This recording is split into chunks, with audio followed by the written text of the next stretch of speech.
नमस्कार मित्रों, स्वागत है आपका अनअकैडमी पर। तो मेरे प्यारे बच्चे, आज मैं आप लोगों के लिए गणितीय चैप्टर से रिलेटेड बहुत महत्वपूर्ण विषय लेकर आया हूं, जिसका नाम आता है ग्राफ।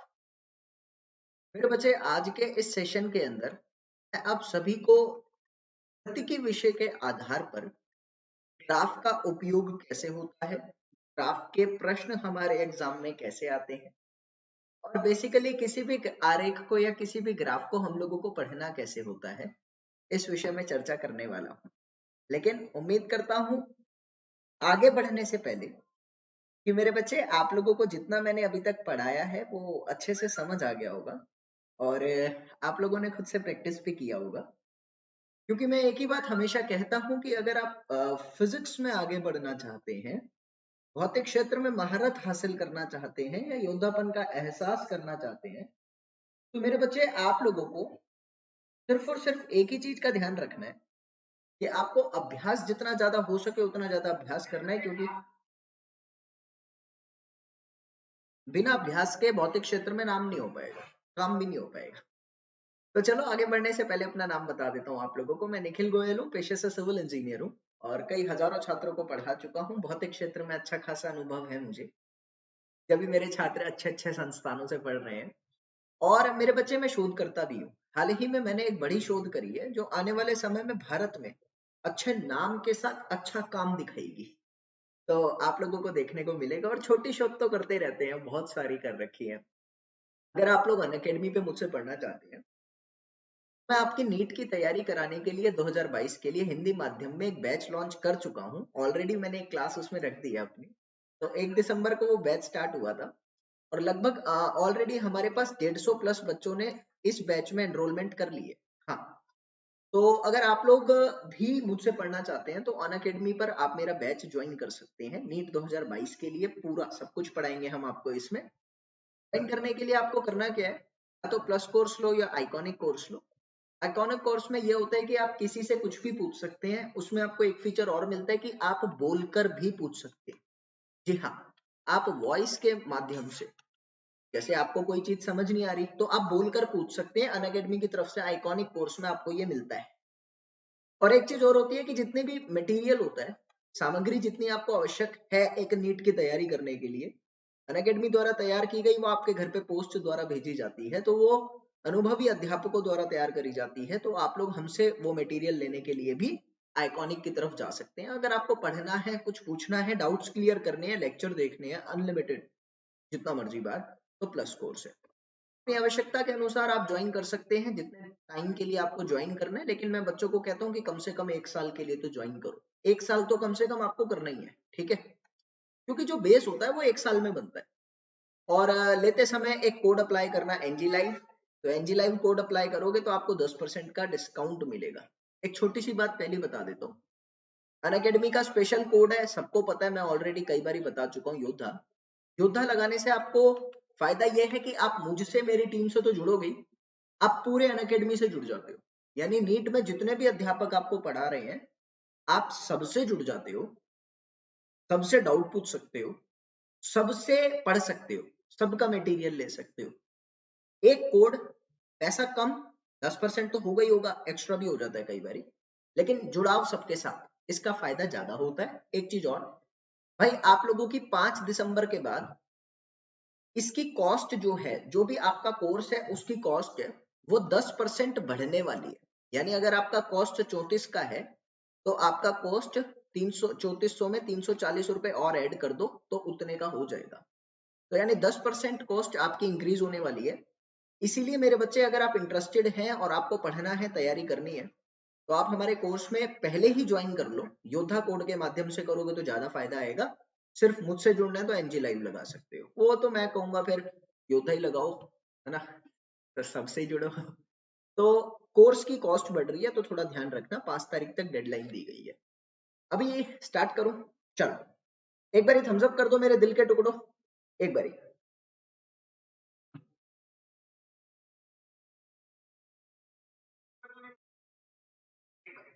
जल्दी से कर दो, फिर आगे चलता हूँ।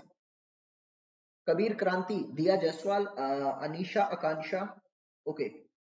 उसके बाद गुलशन, ऋतु, मोनू, दिव्यांशु, अलीशा, ये सारे बच्चे हैं।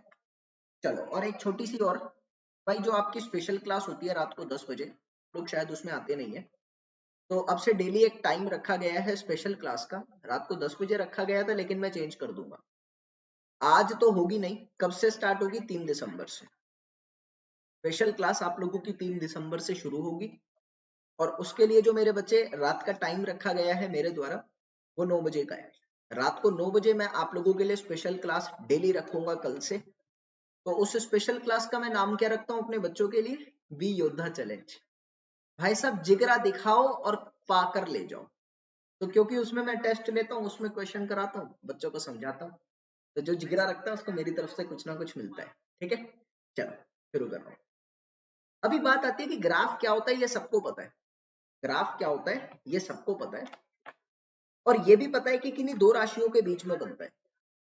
आपको ये बातें बेसिक बेसिक पता है, छठी क्लास से पढ़ के आ रहे हो आप लोग। मैंने कहा मान लीजिए आपके पास एक अक्ष है, दूसरा अक्ष है, किन्हीं दो अक्षों के बीच में, दो अक्षों के बीच में और दो राशियों के बीच में उनका जो परिवर्तन होता है, एक राशि पर दूसरी राशि जो परिवर्तन या उसका प्रभाव है, वो जब हम प्रदर्शित करते हैं तो उसको कहते हैं ग्राफ। ग्राफ बनाने के तरीके होते हैं अलग अलग। अब ये ग्राफ क्या होता है ये सब आपको पता है, तो डायरेक्ट मैं गति के क्षेत्र में कूदता हूं आप लोगों के साथ। सबसे पहली चीज तो आपको ये पता होनी चाहिए मेरे बेटे कि ग्राफ हमेशा दो राशियों के बीच बनाया जाएगा, हमेशा और हमेशा दो राशियों के बीच में बनाया जाता है। अब ये दो राशियां कौन कौन सी होती है? एक इनमें से होती है मेरे बच्चे स्वतंत्र, एक होती है स्वतंत्र और दूसरी होती है इसमें से अस्वतंत्र। दोनों में फर्क क्या है? मैंने आपको कहा एक होती है मेरे बच्चे इंडिपेंडेंट और दूसरी होती है मेरे बच्चे डिपेंडेंट। तो आपको ये चीज क्लियर करनी है कि आप लोगों का जो भी इंडिपेंडेंट राशि है, समझते हुए चलना, आपको एक एक चीज क्लियर हो जाएगी। जो भी इंडिपेंडेंट राशि है यानी स्वतंत्र रूप से जो अपने आप में चलती जा रही है, वो इंडिपेंडेंट राशि हमेशा कहां पर आती है? X axis. हमेशा मेरे प्यारे बच्चे आपकी इंडिपेंडेंट राशि एक्स एक्सिस पे देखने को मिलेगी, और जो भी आप लोगों की डिपेंडेंट राशि है यानी जो दूसरी राशि पे प्रभावित है, जो निर्भर करती है, वो कहां पर बनती है? Y axis. आपको ये चीज याद रखनी है। जैसे मैं आपको कहता हूं एक उदाहरण के तौर पे, मैंने कहा मेरे बच्चे कि आप लोगों का दो बंदे हैं ए और बी, और मैंने कहा कि ए को खाना बनाना आता है, बी को नहीं आता। ए को खाना बनाना आता है, बी को नहीं आता। ए खाना बनाएगा तो बी खाएगा, ए खाना बनाएगा तो बी खाएगा। ये आपको पता लग चुका है, मैंने उदाहरण दे दिया। मैंने कहा सिर्फ आपको ये बताना है कि कौन से अक्ष पर कौन सा आएगा। आपको मैंने कहा भाई स्पष्ट रूप से मुझे दिख रहा है कि जो आपका बी है वो ए पे क्या करता है? निर्भर करता है। दुविधा तो नहीं है? आपने कहा अगर बी ए पे निर्भर करता है तो ए स्वतंत्र हो गया, लेकिन बी निर्भर करने वाली मात्रा होगी। तो जो राशि निर्भर करती है वो वाई पे आएगी, और जो स्वतंत्र रूप से चलती है वो एक्स पे आएगी। ठीक है, ऊपर जैसा कि मैंने यहां पर आपको दिखा रखा है, एक जगह मैंने लिखा है बेटा एक्स और एक जगह लिखा है टी। एक्स आपका है दूरी और टी जो है वो है समय।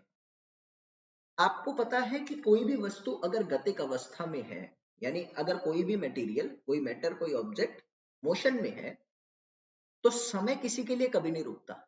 समय तो निरंतर चलता आ रहा था, चलता है और चलता रहेगा। समय कभी किसी के लिए नहीं रुकता। समय हमेशा स्पष्ट रूप से, स्वतंत्र रूप से चलता रहता है। लेकिन दूरी का कुछ ऐसा है कि जितने ज्यादा समय के लिए चलोगे उतनी दूरी तय करोगे। तो मैंने कहा जो दूरी है वो समय पे निर्भर कर रही है। हो रहा है आप लोगों को? तो जो निर्भर करती है उसको यहां लिखा, और जो समय है अनिर्भर यानी स्वतंत्र रूप से चल रहा है तो एक्स एक्सिस पे लगा दिया। अब दूसरा नोट मेरे पास आता है, अभी तक एक नोट बताया। अब दूसरी कंडीशन आपको क्या समझनी है? किसी भी ग्राफ के अंदर दो चीजें निकलती है। किसी भी ग्राफ के अंदर दो चीजें निकलती है। पहली चीज आप लोगों की होती है स्लोप, हिंदी में हम उसको कहते हैं ढाल। और दूसरा चीज आप लोगों का होता है क्षेत्रफल। पूरे गतिकी विषय के अंदर जब भी ग्राफ पढ़ोगे, या पूरे भौतिक के अंदर, पूरे भौतिकी में जब भी ग्राफ पढ़ोगे, आपको केवल दो चीजें निकालनी है, एक होगी आपकी ढाल, एक होगा आपका क्षेत्रफल। कब कब निकालनी है, कैसे कैसे निकालनी है, वो समझते हैं। मैंने आपको कहा मेरे बच्चे, सबसे पहले मैं आपको बताऊंगा कि आप लोग स्लोप कब निकालते हो, आप लोग किसी भी चीज की ढाल का ज्ञात कब करते हो। मान लीजिए आपके पास एक सूत्र है कि जो वेलोसिटी है वो डिस्टेंस अपॉन टाइम है। ध्यान से सुनिएगा क्या बोल रहा हूं। मैंने कहा आपके पास एक सूत्र है कि आपकी जो वेलोसिटी है, जो आपका वेग है, वो दूरी अपॉन समय है, ठीक है। और आपने एक ग्राफ बना रखा है, किस किस के बीच में, आपने एक ग्राफ बना रखा है दूरी और समय के बीच में। आपको असंतुष्टि रूप के साथ ये पता है कि समय नीचे आएगा और दूरी ऊपर आएगी क्योंकि निर्भर है।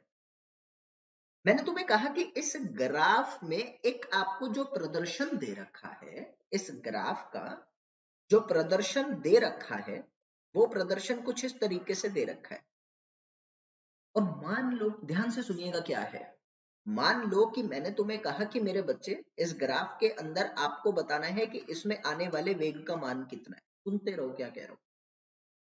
तो तुम्हें निकालना क्या है, तुम्हें निकालना है वेग, लेकिन ग्राफ किन दो राशियों के बीच है, वो x और t के बीच है। तुम्हें इसका सूत्र पता है, तुमने कहा हाँ पता है। सूत्र में मुझे पता है कि दोनों राशियां विभाजित हो रही है।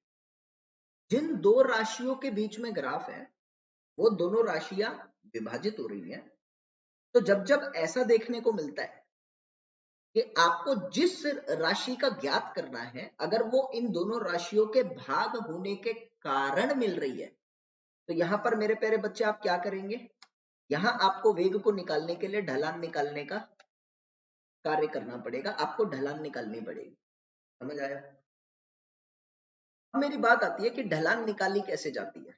जब मैं इसको गणितीय सूत्रों की तरफ लेकर जाता हूं, तो ढलान निकालने का एक ही क्राइटेरिया, पहले तो ढलान है क्या।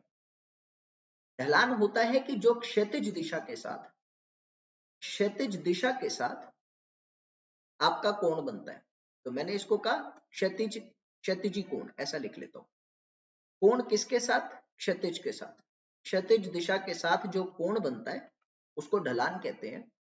यानी मैंने कहा हमेशा ढलान निकालने के लिए एक ही सूत्र लगाया जाएगा, टेन थीटा। ये बात मेरे बच्चों को स्पष्ट रूप से आनी चाहिए। पीछे वाले ग्राफ में अगर मैं बात करूं, पीछे वाले ग्राफ में जो क्षैतिज दिशा के साथ कोण बनाया वो थीटा है। मुक्त रूप से मैं ऐसा लिख सकता हूं मेरे बच्चे, टेन थीटा क्या होगा। आपने कहा यहां पर आपने एक लाइन खींची, अगर ये x है, ये अगर x है तो ये भी x होगा और ये टाइम है। टेन थीटा क्या होगा, x अपॉन टी। और सूत्र के आधार पर मैं कह सकता हूं कि x अपॉन टी क्या है, वेग है। ये मेरे बच्चों को समझ आ गया कि किस तरीके से क्या हो रहा है। एक बार थम्स अप करेंगे, क्लियर है बेटा, एक बार थम्स अप करेंगे जल्दी से।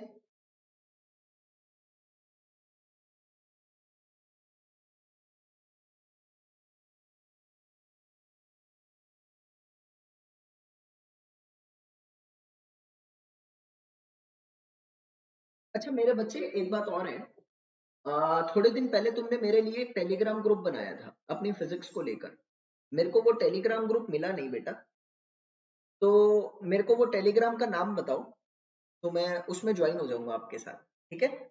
सर जी आप बोर्ड पर पढ़ाया करो, उस पर ज्यादा समझ में आता है। गलत बोल रहे हैं आप, बोर्ड पर समझ ज्यादा नहीं आता, बोर्ड पे आपको देखने में अच्छा लगता है, क्योंकि जो शब्द, जो सिद्धांत, जो सूत्र और जो तथ्य मैं यहाँ बता रहा हूँ, वही मैं बोर्ड पर बताता हूँ। बोर्ड पर देखने में अच्छा लगता है, बस समझ यहाँ भी आ सकता है थोड़ा सा दिमाग लगाओ तो, लेकिन कोई बात नहीं, मेरे बच्चों के लिए मैं बोर्ड पर जल्दी आऊंगा, थोड़ा समय चाहिएगा, ठीक है बेटा। चलो क्लियर है। अभी मेरी बात आती है,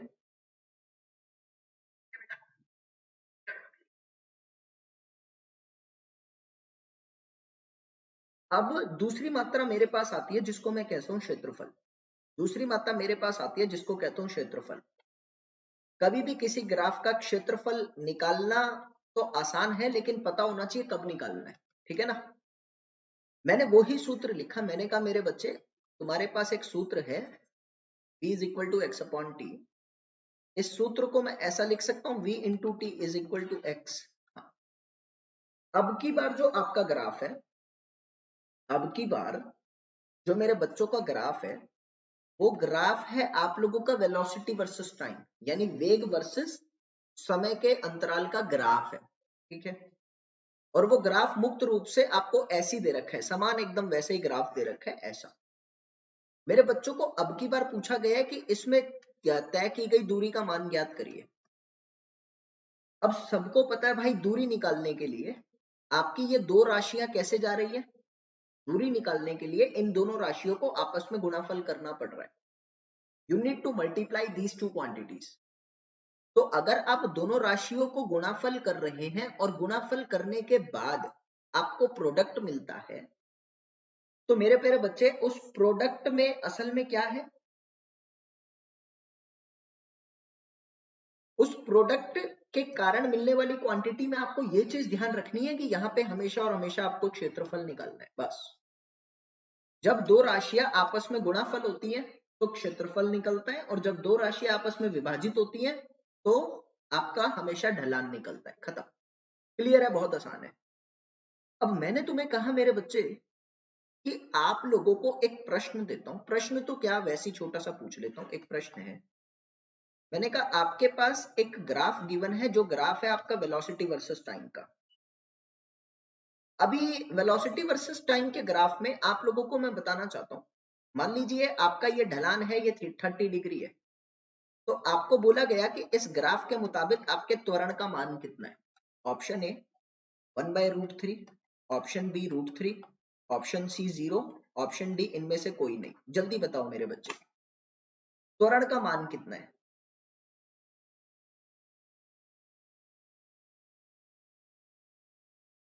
जल्दी करेंगे।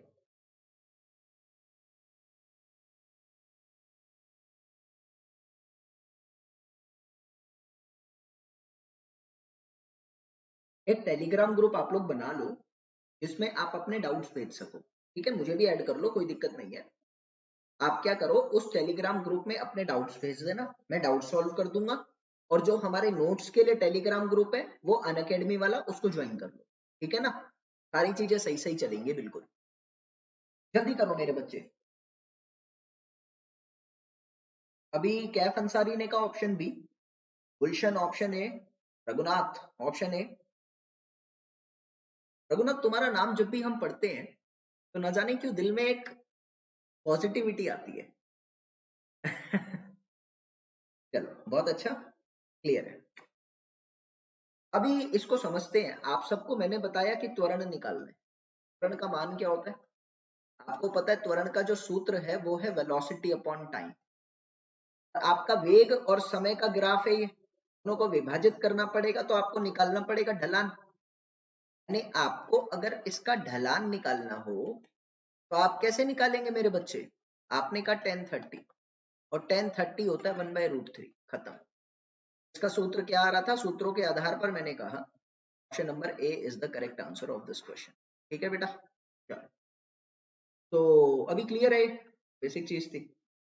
अब मेरी बात आती है यहाँ, आपको कुछ नोट करके लिखवा देता हूँ जो आने वाले समय में काफी काम आएगा। सबसे पहले मेरे बच्चे नोट करके लिखो, जिसकी ढलान ज्यादा, मैंने कहा जिसकी ढलान ज्यादा, ढाल जो है वो आपकी वैल्यू के, प्रोडक्ट वैल्यू के, ढाल जो है वो आपकी प्रोडक्ट वैल्यू के समानुपाती चलेगी। पहला सूत्र मैंने आपको दिया कि जो भी आप चीज निकाल रहे हो, जिस भी चीज में आप चल रहे हो, जो भी चीज आपको निकालनी है, चाहे वेग है, चाहे त्वरण है, चाहे झटका है, कुछ भी है, अगर दोनों राशियों का ढलान निकाला जा रहा है तो जिसकी ढलान ज्यादा होगी उसकी प्रोडक्ट वैल्यू ज्यादा होगी। कोई दिक्कत तो नहीं है? यानी ढलान जो है वो प्रोडक्ट वैल्यू के बराबर है। एक उदाहरण देता हूं। मैंने कहा मेरे बच्चे मान लो आपने दूरी और समय का ग्राफ बनाया, और दूरी और समय के ग्राफ में दो आरेख आपके इस तरीके से आ रहे हैं, एक ऐसा चल रहा है, एक ऐसा चल रहा है। ये है ए, ये है बी। तो मुझे पता है कि ये एंगल θ1 है और दूसरे वाले का θ2 है। सभी बच्चों को पता है कि tan θ1 जो है वो tan θ2 से छोटा होगा।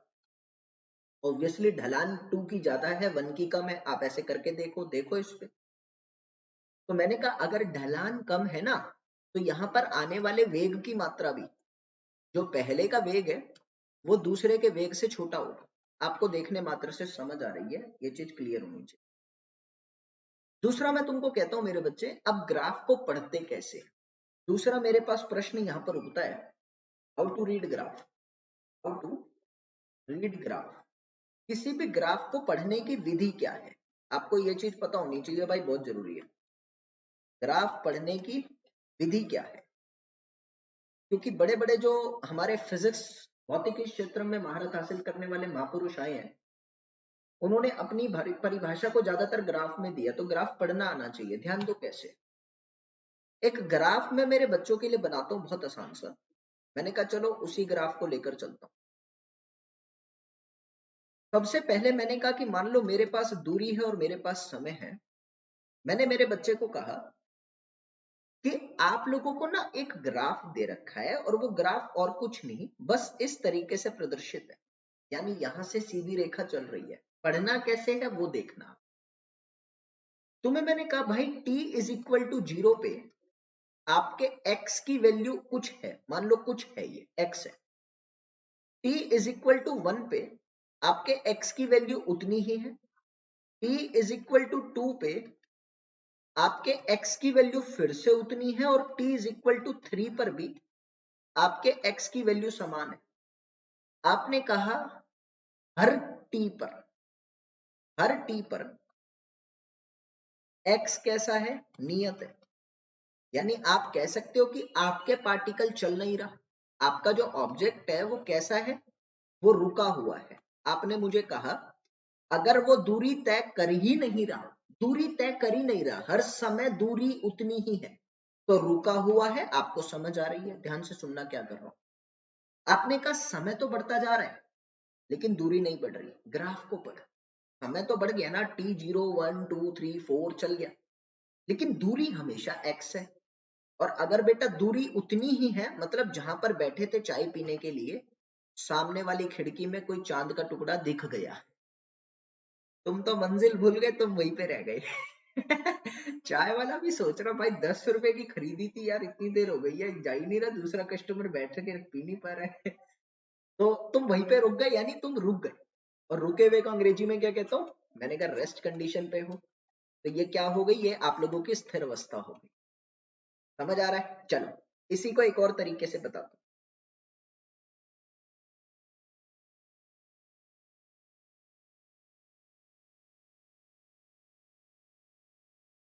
बैकलॉग का एक स्पेशल क्लास ले लो, ठीक है, ले लूंगा, जल्दी कर दूंगा, कल के बाद से डेली चलेगा, जो करना है बता देना, ठीक है, सारी क्लास कर दूंगा। ठीक है बच्चे, कोई दिक्कत नहीं है।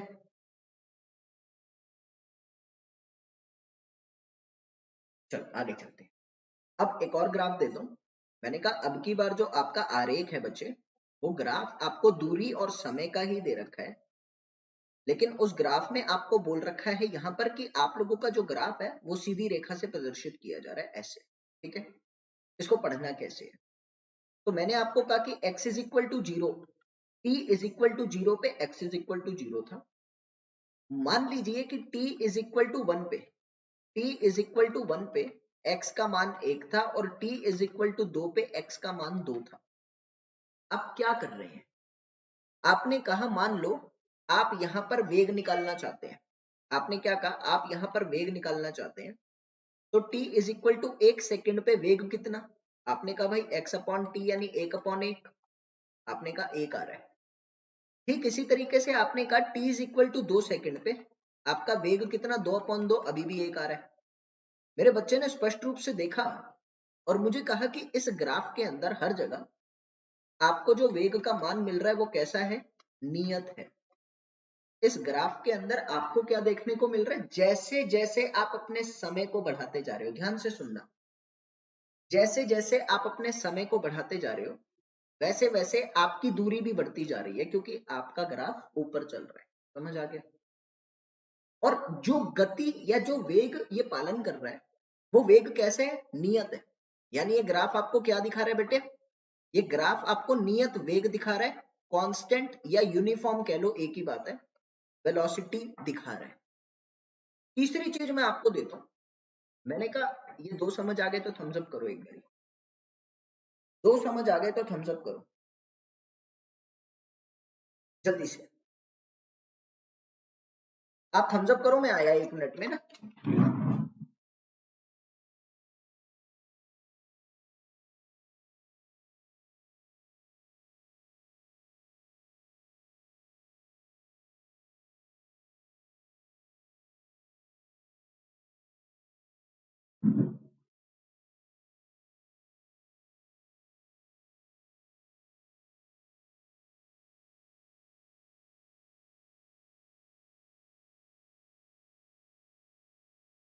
क्लियर है।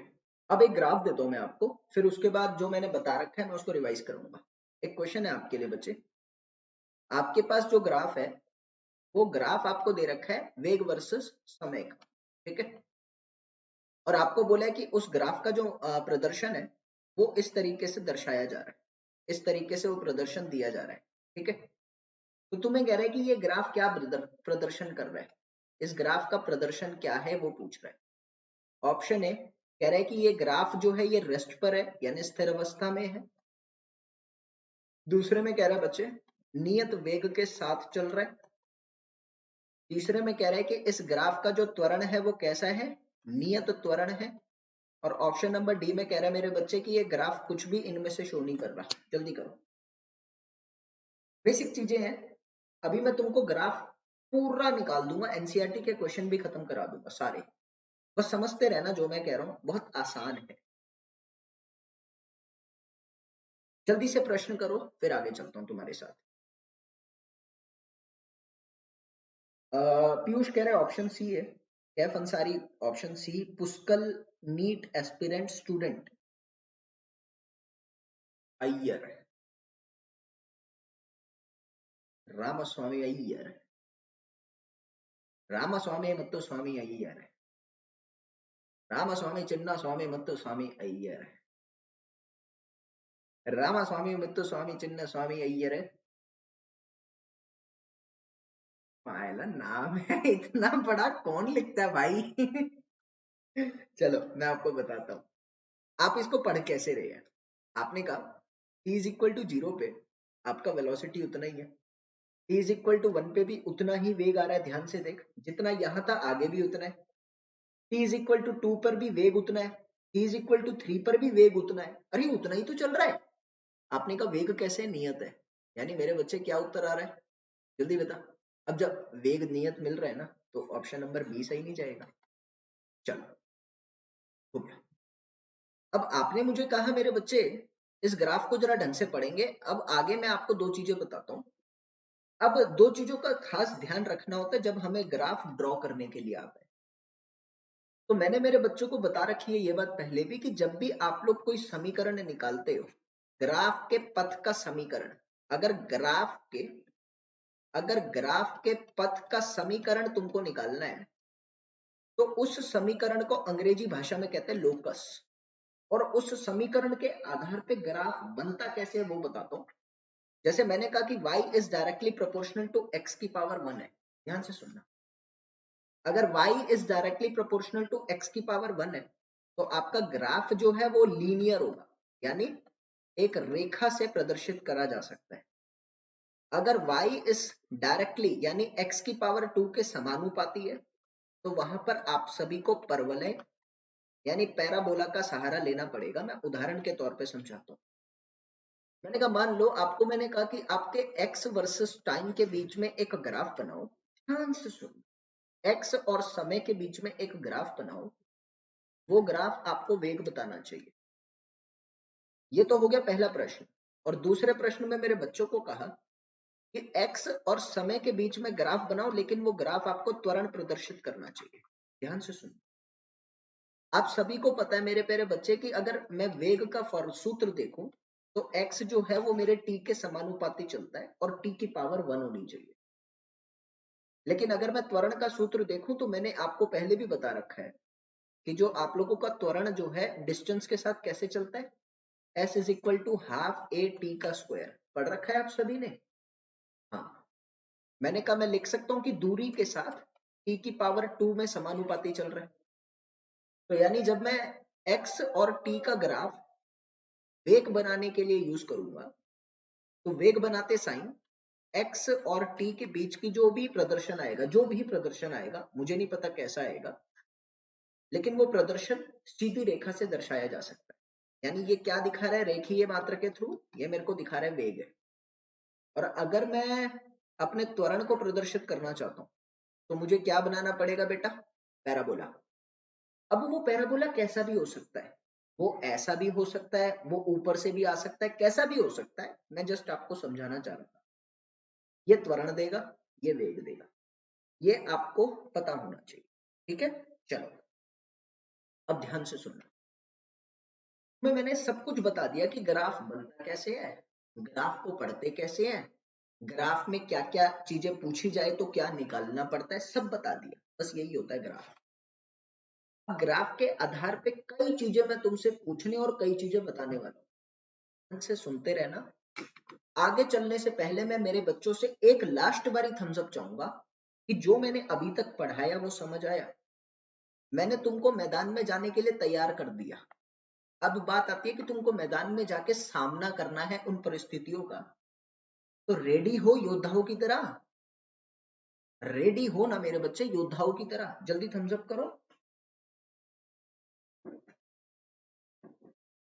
चलो पहला ही आता है आपके पास, ध्यान से सुनना। आपको मेरे बच्चे बोल रखा है कि पहला इधर, ये आपके पास एक ग्राफ है।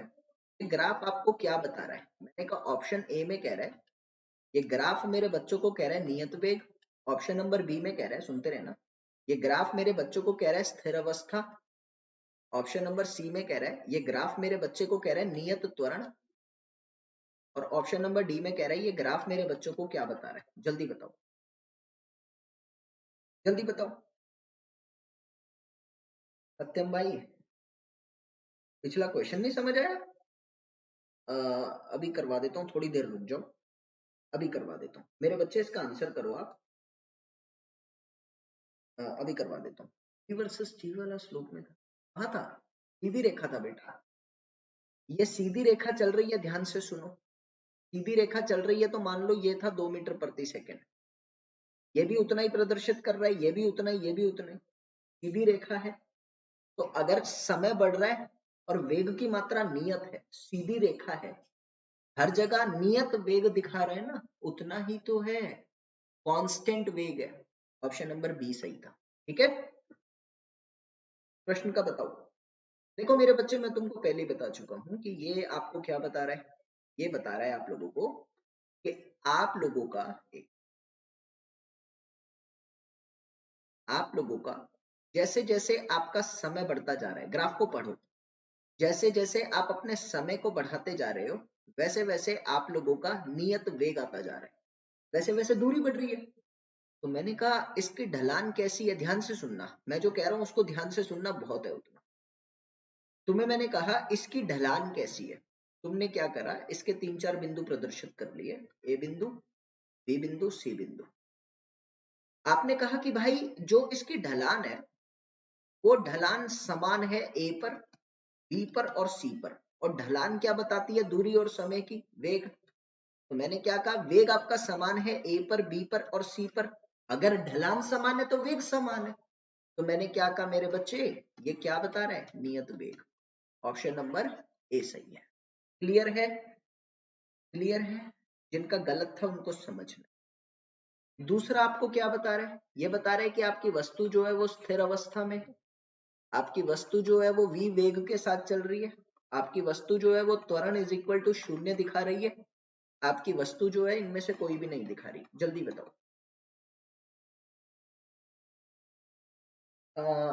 आचलापुर रामायण मिश्रा जी, क्लास का टाइम जो है दिन में 3 बजे, शाम को 7 बजे होता है। ठीक है, आप हमारे साथ आ सकते, जल्दी करेंगे। जैसे इसका स्लोप v हुआ वैसे ही उस क्वेश्चन का AC होगा। हाँ हाँ बिल्कुल सही कह रहे हैं पीयूष, बिल्कुल सही कह रहे हैं। जैसे इसका स्लोप v हुआ उस क्वेश्चन का त्वरण कांस्टेंट v ही रहेगा, त्वरण कांस्टेंट होगा। ठीक है पीयूष, स्लोप, जल्दी बताओ मेरे बच्चे।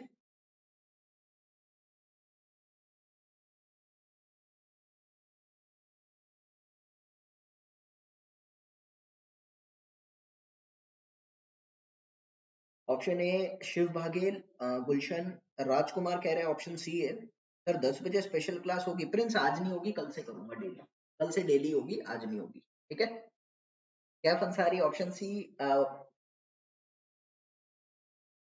चलिए मैं बताता हूँ, आपको पता है वही चीज आ गई, E इज इक्वल टू 1 2 3 पर समय तो बढ़ता जा रहा है, समय तो बढ़ता जा रहा है, लेकिन दूरी उतनी है, दूरी उतनी है।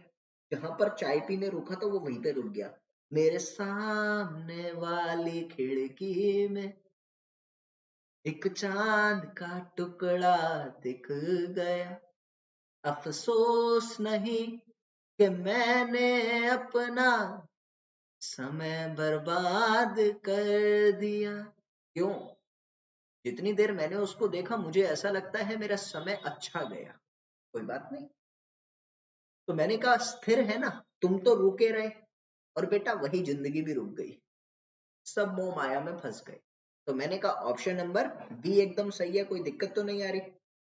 तो मेरे बच्चे ने मुझे कहा कि ये एकदम सही है। दूसरा सुन, दूसरा सुन, आपको एक बात तो पता है मेरे बच्चे की, जब दूरी नहीं आ रही, चल ही नहीं रहा, जब चल ही नहीं रहा तो यहाँ पे गति कितनी? शून्य।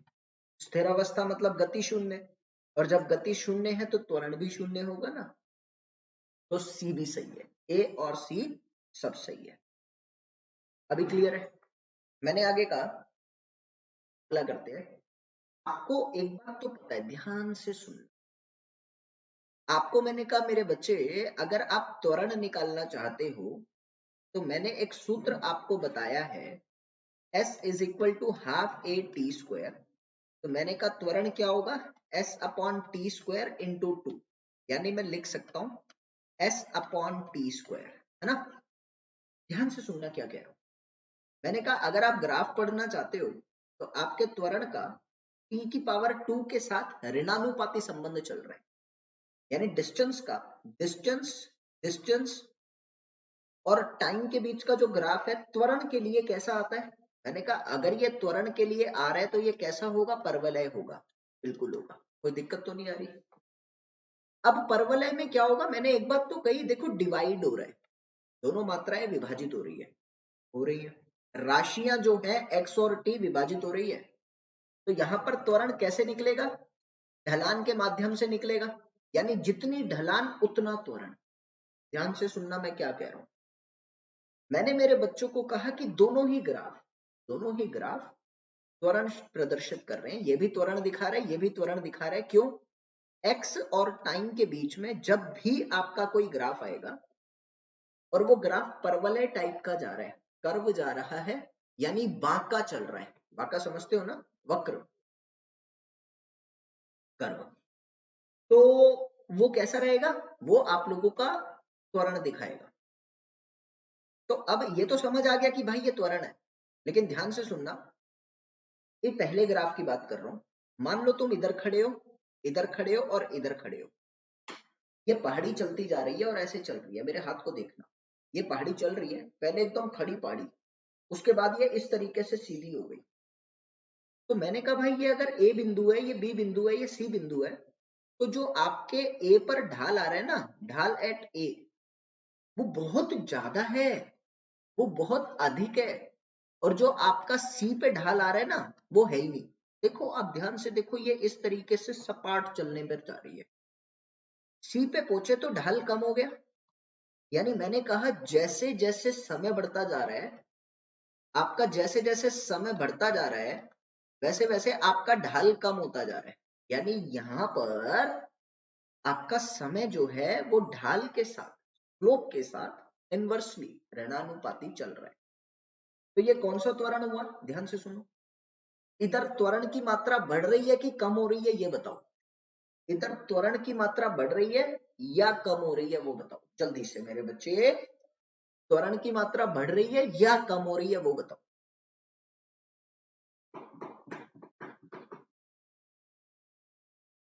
हमारा भाई जोगिंदर आज इतने क्वेश्चन करा देगा, इतने क्वेश्चन करा देगा।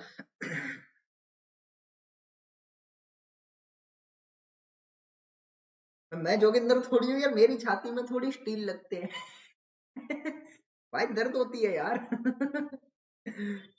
मतलब तुमने सोची ना होगी। चलो जल्दी करो। सबने का कम होगा। तो आप लिख सकते हैं कि यहाँ पर त्वरण कैसा आ रहा है। यहाँ पे त्वरण आप लोगों का कम होता जा रहा है ना। मैंने कहा आपका त्वरण कैसा हो रहा है, कम होता जा रहा है। ये चीज मेरे बच्चों को समझ आ गई। और दूसरे ग्राफ में मैंने क्या कहा, आप देखो आप बिल्कुल ऐसे चल रहे हो।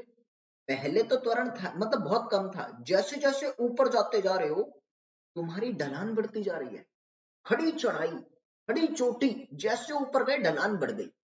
ढलान बढ़ गई तो क्या हो गया, त्वरण बढ़ गया। त्वरण बढ़ गया ना। अरे मैंने कहा ये त्वरण बढ़ गया, यहाँ बढ़ रहा है, ये भी क्लियर है। और एक बात और बेटा, आपको एक चीज और कॉमन सेंस पता है। एक बार एनडीए में क्वेश्चन पूछा था और बहुत बच्चों को गलत हो गया था मेरे पढ़ाई में। आपको एक बात तो पता है कि जब जब आपका त्वरण अशून्य होगा, अरे मोनू कुमार को समझ नहीं आया, बाकी सबको आया। जब जब आपका त्वरण अशून्य होगा, मोनू वेट करना, तब तब आपका वेग में परिवर्तन आएगा। आ रहा है कि नहीं आ रहा, आ तो रहा है। जब जब त्वरण आएगा, त्वरण का मतलब ही वेग का परिवर्तन हो रहा है। त्वरण का फॉर्मूला क्या होता है, सूत्र क्या है, चेंज इन वेलोसिटी, वेग में परिवर्तन और समय का अंतराल। तो मैंने कहा कि इतना मेरे को यहां पर सिद्ध हो रहा है कि मेरे वेग में परिवर्तन मुझे देखने को मिलेगा। और अगर वेग में परिवर्तन आ रहा है, क्या मैं स्पष्ट रूप से यहाँ एक शब्द लिख सकता हूँ मेरे बच्चे के लिए। ये क्या है, अनियत वेग। ये क्या है, अनियत वेग। अनियत वेग है। तो ये ग्राफ आपको त्वरण भी बता रहा है और ये ग्राफ आपको ये भी बता रहा है कि ये दोनों ग्राफ कैसे हैं, अनियत वेग प्रदर्शित कर रहे हैं।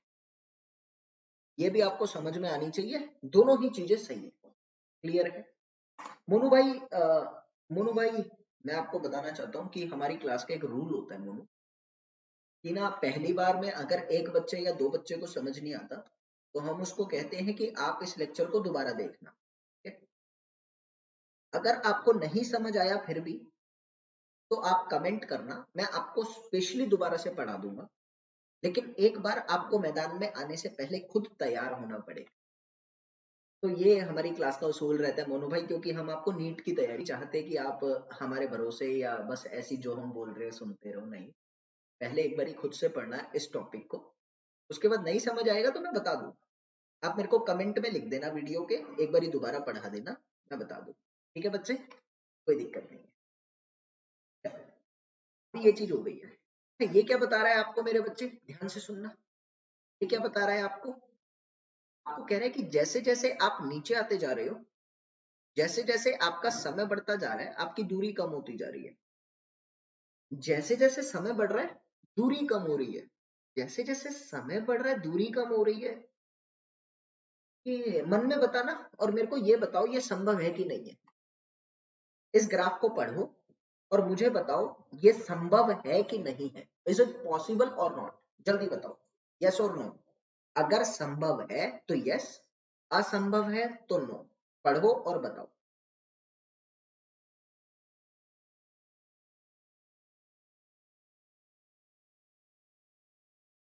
अनीशा, मेरे को ऐसा लगता है सत्यमराज अनीशा से बातें करने ज्यादा आया है, नहीं कम कर रहा है, क्योंकि मैंने देखा कि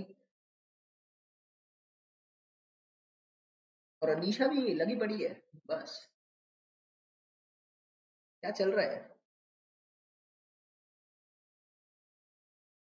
देखो कैफ कह रहा है सही है, लेकिन पुष्कल ने कहा नहीं, उसके बाद आरपीएस ने कहा नहीं, रितु ने कहा नहीं, मतलब लगभग नहीं कह रहे हैं। सुनना, आपको मैंने कहा मेरे बच्चे, क्या ये संभव है कि समय बढ़ रहा है और दूरी कम हो रही है। दूरी कभी कम होती है नहीं। अरे बेटा, दूरी क्या है, दूरी क्या है, दूरी आप लोगों की अदिश मात्रा है। और मैंने कहा दूरी कभी कम नहीं होती, हमेशा बढ़ेगी, हमेशा बढ़ती है, हमेशा आगे जाती है, पीछे नहीं आती, बढ़ेगी। ये आपको पता है। तो यहाँ तो जैसे जैसे समय बढ़ रहा है आपकी दूरी कम होती जा रही है, तो क्या है, असंभव है। ये ग्राफ आपका पॉसिबल नहीं है। हाँ, अगर आपका x जो है वो विस्थापन होता, अगर आपके x का मान जो है वो विस्थापन होता तो संभव हो जाता। अगर ये विस्थापन है, मैंने कहा इफ इट इज डिस्प्लेसमेंट, तो दूरी कम हो रही है। ध्यान से सुनना मैं क्या कह रहा हूं बच्चे, दूरी कम हो रही है समय के साथ, लेकिन ये प्रदर्शित, ध्यान से सुनना भाई, मुश्किल पड़ सकता है। आपको ये भी पता है, ये ग्राफ आपको क्या बता रहा है, रेखा, और रेखा भी ढलान पे, एंगल गिवन है ना, यानी ये कैसी है, ढलानी रेखा। मैंने कहा ढाल पर है और एक रेखा है, यानी ये क्या बताएगी, आपको वेलोसिटी देगी, वेग देगी कि नहीं देगी, देगी। अगर ये विस्थापन है तो मेरे को ये भी पता है कि ये नियत वेग है, ये नियत वेग से चल रहा है। अगर ये विस्थापन है तो ये नियत वेग से चल रहा है, लेकिन अपने पार्टिकल के विस्थापन को कम कर रहा है। शुरू जहां से हुआ था वो वही की तरफ आ रहा है, नियत वेग से चल रहा है। लेकिन अगर दूरी है तो ये असंभव है, समझ आना अनिवार्य है। एक बारी मैं तुमसे पुष्टि करना चाहूंगा क्वेश्चन देके, क्या मेरे बच्चों को सारी चीजें समझ आई। अब जरा ग्राफ दिखा रहा हूँ, वो क्या करना है, क्वेश्चन सॉल्व करना है। मेरे बच्चे आपको बताना है कि पहला नंबर ग्राफ क्या बता रहा है, दूसरा नंबर ग्राफ क्या बता रहा है, तीसरा नंबर क्या बता रहा है, चौथा नंबर क्या बता रहा है, पांचवा नंबर आपको क्या बता रहा है। जल्दी करेंगे। एक्स जो है वो दूरी है, एक्स जो है वो दूरी है। सॉल्व करो जल्दी से, नंबर के साथ लिखना है उत्तर, नंबर के साथ लिखना है कि कौन सा नंबर क्या दर्शा रहा है। जल्दी करो मेरे बच्चे। रितेश, आकांक्षा, अच्छा आंसर ही कर रहे थे। अरे सत्यम गुस्सा नहीं बेटा, मैं क्यों गुस्सा होऊंगा आपसे, मेरे गुस्सा होने से कुछ नहीं होता। लेकिन आप अच्छे खासे भौतिकी क्षेत्र में आए हो और अच्छा बनने के लिए, ऊपर जाने के लिए आए हो। आई मीन टू से, ऊपर नहीं, आई मीन टू से फेमस या लक्ष्य को हासिल करने के लिए आए हो। तो ये सब चीजें नहीं, तो एक डेकोरम होना चाहिए ना। आप महफिल में बैठे हो और अच्छे पढ़े लिखो लोगों की महफिल है, और उसमें जाकर आप लगे पड़े हो किसी के साथ अलग से, तो महफिल में बैठने वालों के सामने आपकी इज्जत जो है वो कम हो जाएगी। अगली बार शायद आपको महफिल में बैठने के योग्य नहीं माना जाएगा। समझ रहे हैं आप मेरी बात को। अच्छा लगता है जब पूरी महफिल के लोगों के समस्त हम अपना प्रदर्शन बड़ी बखूबी निभाएं और बखूबी प्रदर्शित करें, तो इज्जत बढ़ती है। चलो जल्दी से करेंगे। नेगेटिव डिस्टेंस नहीं होता तो ऐसे v हो सकता है ना, नेगेटिव डिस्टेंस नहीं होता पीयूष, नेगेटिव डिस्प्लेसमेंट तो होती है, और वेग में विस्थापन आता है, इसलिए मैंने कहा नेगेटिव वेलोसिटी। पहले में कह रहे हैं कि दूरी समान है, यानी पहली अवस्था कैसी है, रेस्ट की अवस्था। दूसरे में कह रहे हैं कि आपकी दूरी आपके समय के साथ नियत वेग के साथ बढ़ रही है, तो मैंने क्या कहा, मैंने कहा यूनिफॉर्म वेलोसिटी, स्पीड लिख देता हूं, यूनिफॉर्म स्पीड।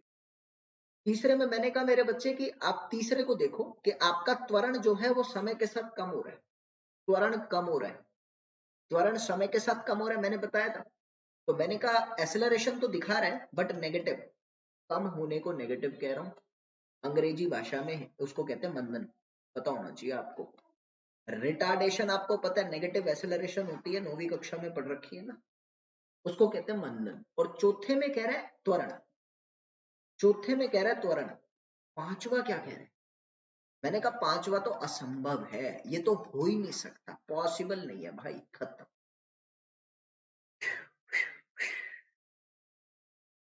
थम्सअप चाहिए ना भाई, आया कि नहीं आया, जल्दी से करो।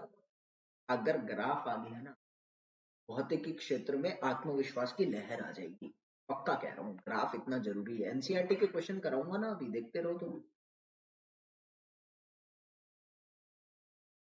सारे मेरे को थम्स अप कर दो, सारे सही है तुम्हारे मुताबिक, थम्स अप करो, सारे सही है तो थम्स अप करो, तुम मत लिखो, समय नहीं है इतना मेरे पास। चलो आगे चल रहा हूं मैं, आपकी बार क्वेश्चन अलग है। अब तुम्हारे ग्राफ शुरू हो रहे हैं किसके, वेलोसिटी वर्सेस टाइम के। पहले ग्राफ को मैंने लिखा, मैं बिना पढ़ाई लिख रहा हूँ, पढ़ना तुम्हें खुद से है। मैंने कहा मेरे को ये बता रहा है बेटा नियत वेग के साथ, ये एक नंबर ग्राफ है, और इसमें मैंने कहा कि आपके त्वरण का मान जो है वो 0 होगा। और मैंने कहा कि इसी ग्राफ के अंदर ऑप्शन नहीं है, ये ग्राफ ये प्रदर्शित कर रहा है, इसी ग्राफ के अंदर तुम्हें कह रहे हैं, बस ये दो ही कह रहे हैं। क्या ये दोनों चीजें मैंने सही लिखी हैं, तो एक के लिए आप पढ़ लो, तुम्हें सही लिख रहा है तो ऐसे लिखना, ऐसे लिखना, एक यस, वन यस। अगर पहले में कोई कमी नहीं लग रही तो वन यस करना, और अगर कमी लग रही है तो वन में जो कमी आ रही है वन करके लिखो। दूसरे में मैंने कहा मेरे बच्चे, दूसरा आपको कह रहा है कि ये जो दूसरे वाला ग्राफ है उसका पहला ऑप्शन तुम्हें कह रहा है कि ये त्वरण दे रहा है और त्वरण भी कैसा आ रहा है, नियत त्वरण आ रहा है। उसके बाद मेरे प्यारे बच्चे ये तुमको ये भी कह रहा है, बस यही है और कुछ नहीं। इसका जो त्वरण है वो कैसे निकलता है, स्लोप, यानी मैंने कहा जो इस ग्राफ का टेन थीटा होगा वो इसके त्वरण के मान के बराबर होगा। पहला यस, दूसरा यस, जल्दी से ऐसे ही लिखो, टाइम कम है, जल्दी जल्दी चल रहा हूं मैं।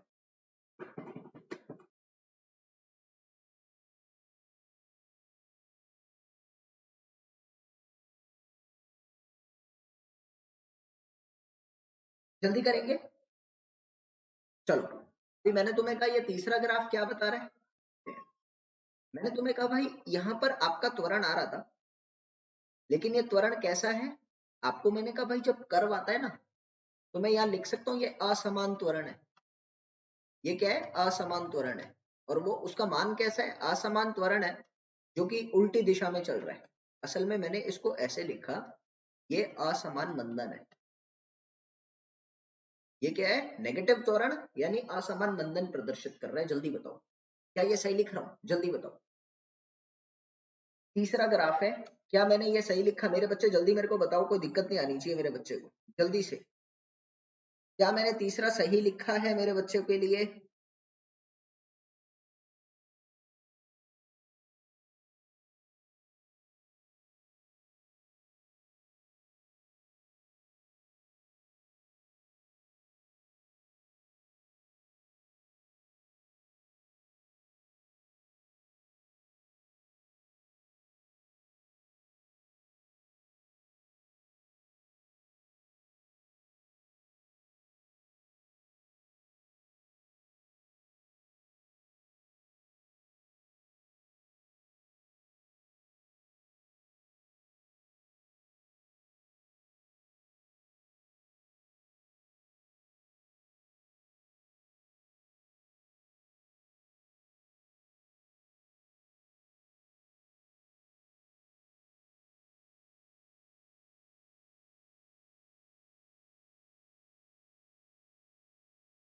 तीन का बेटा गलत है, मैं आपको बता देता हूँ, यही समझा।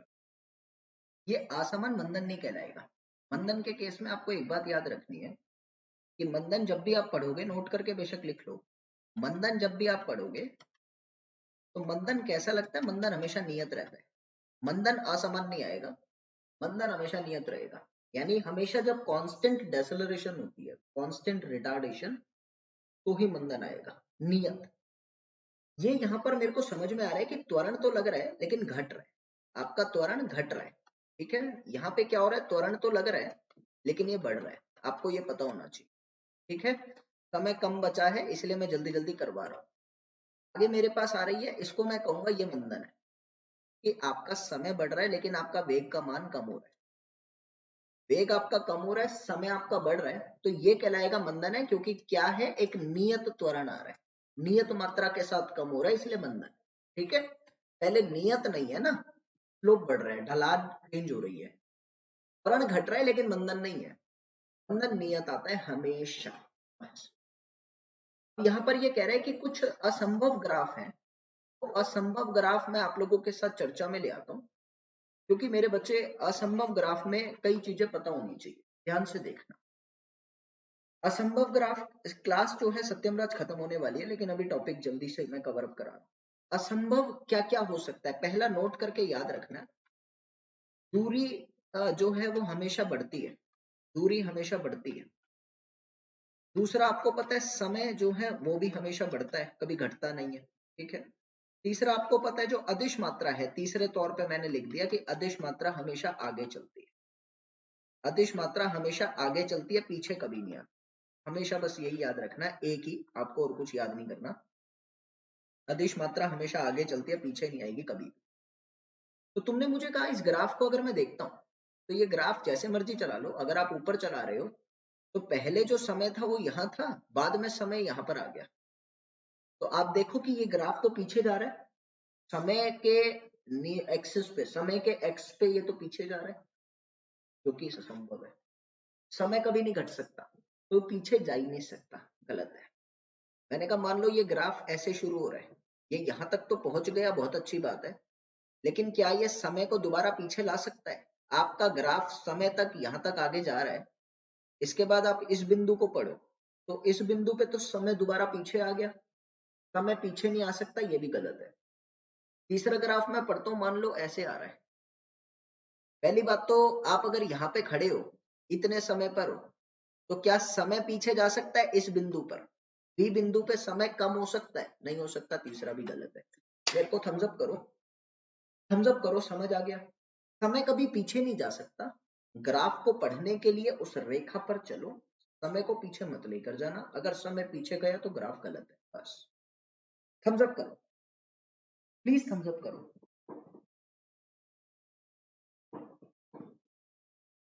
चलो अगले पर आया हूं।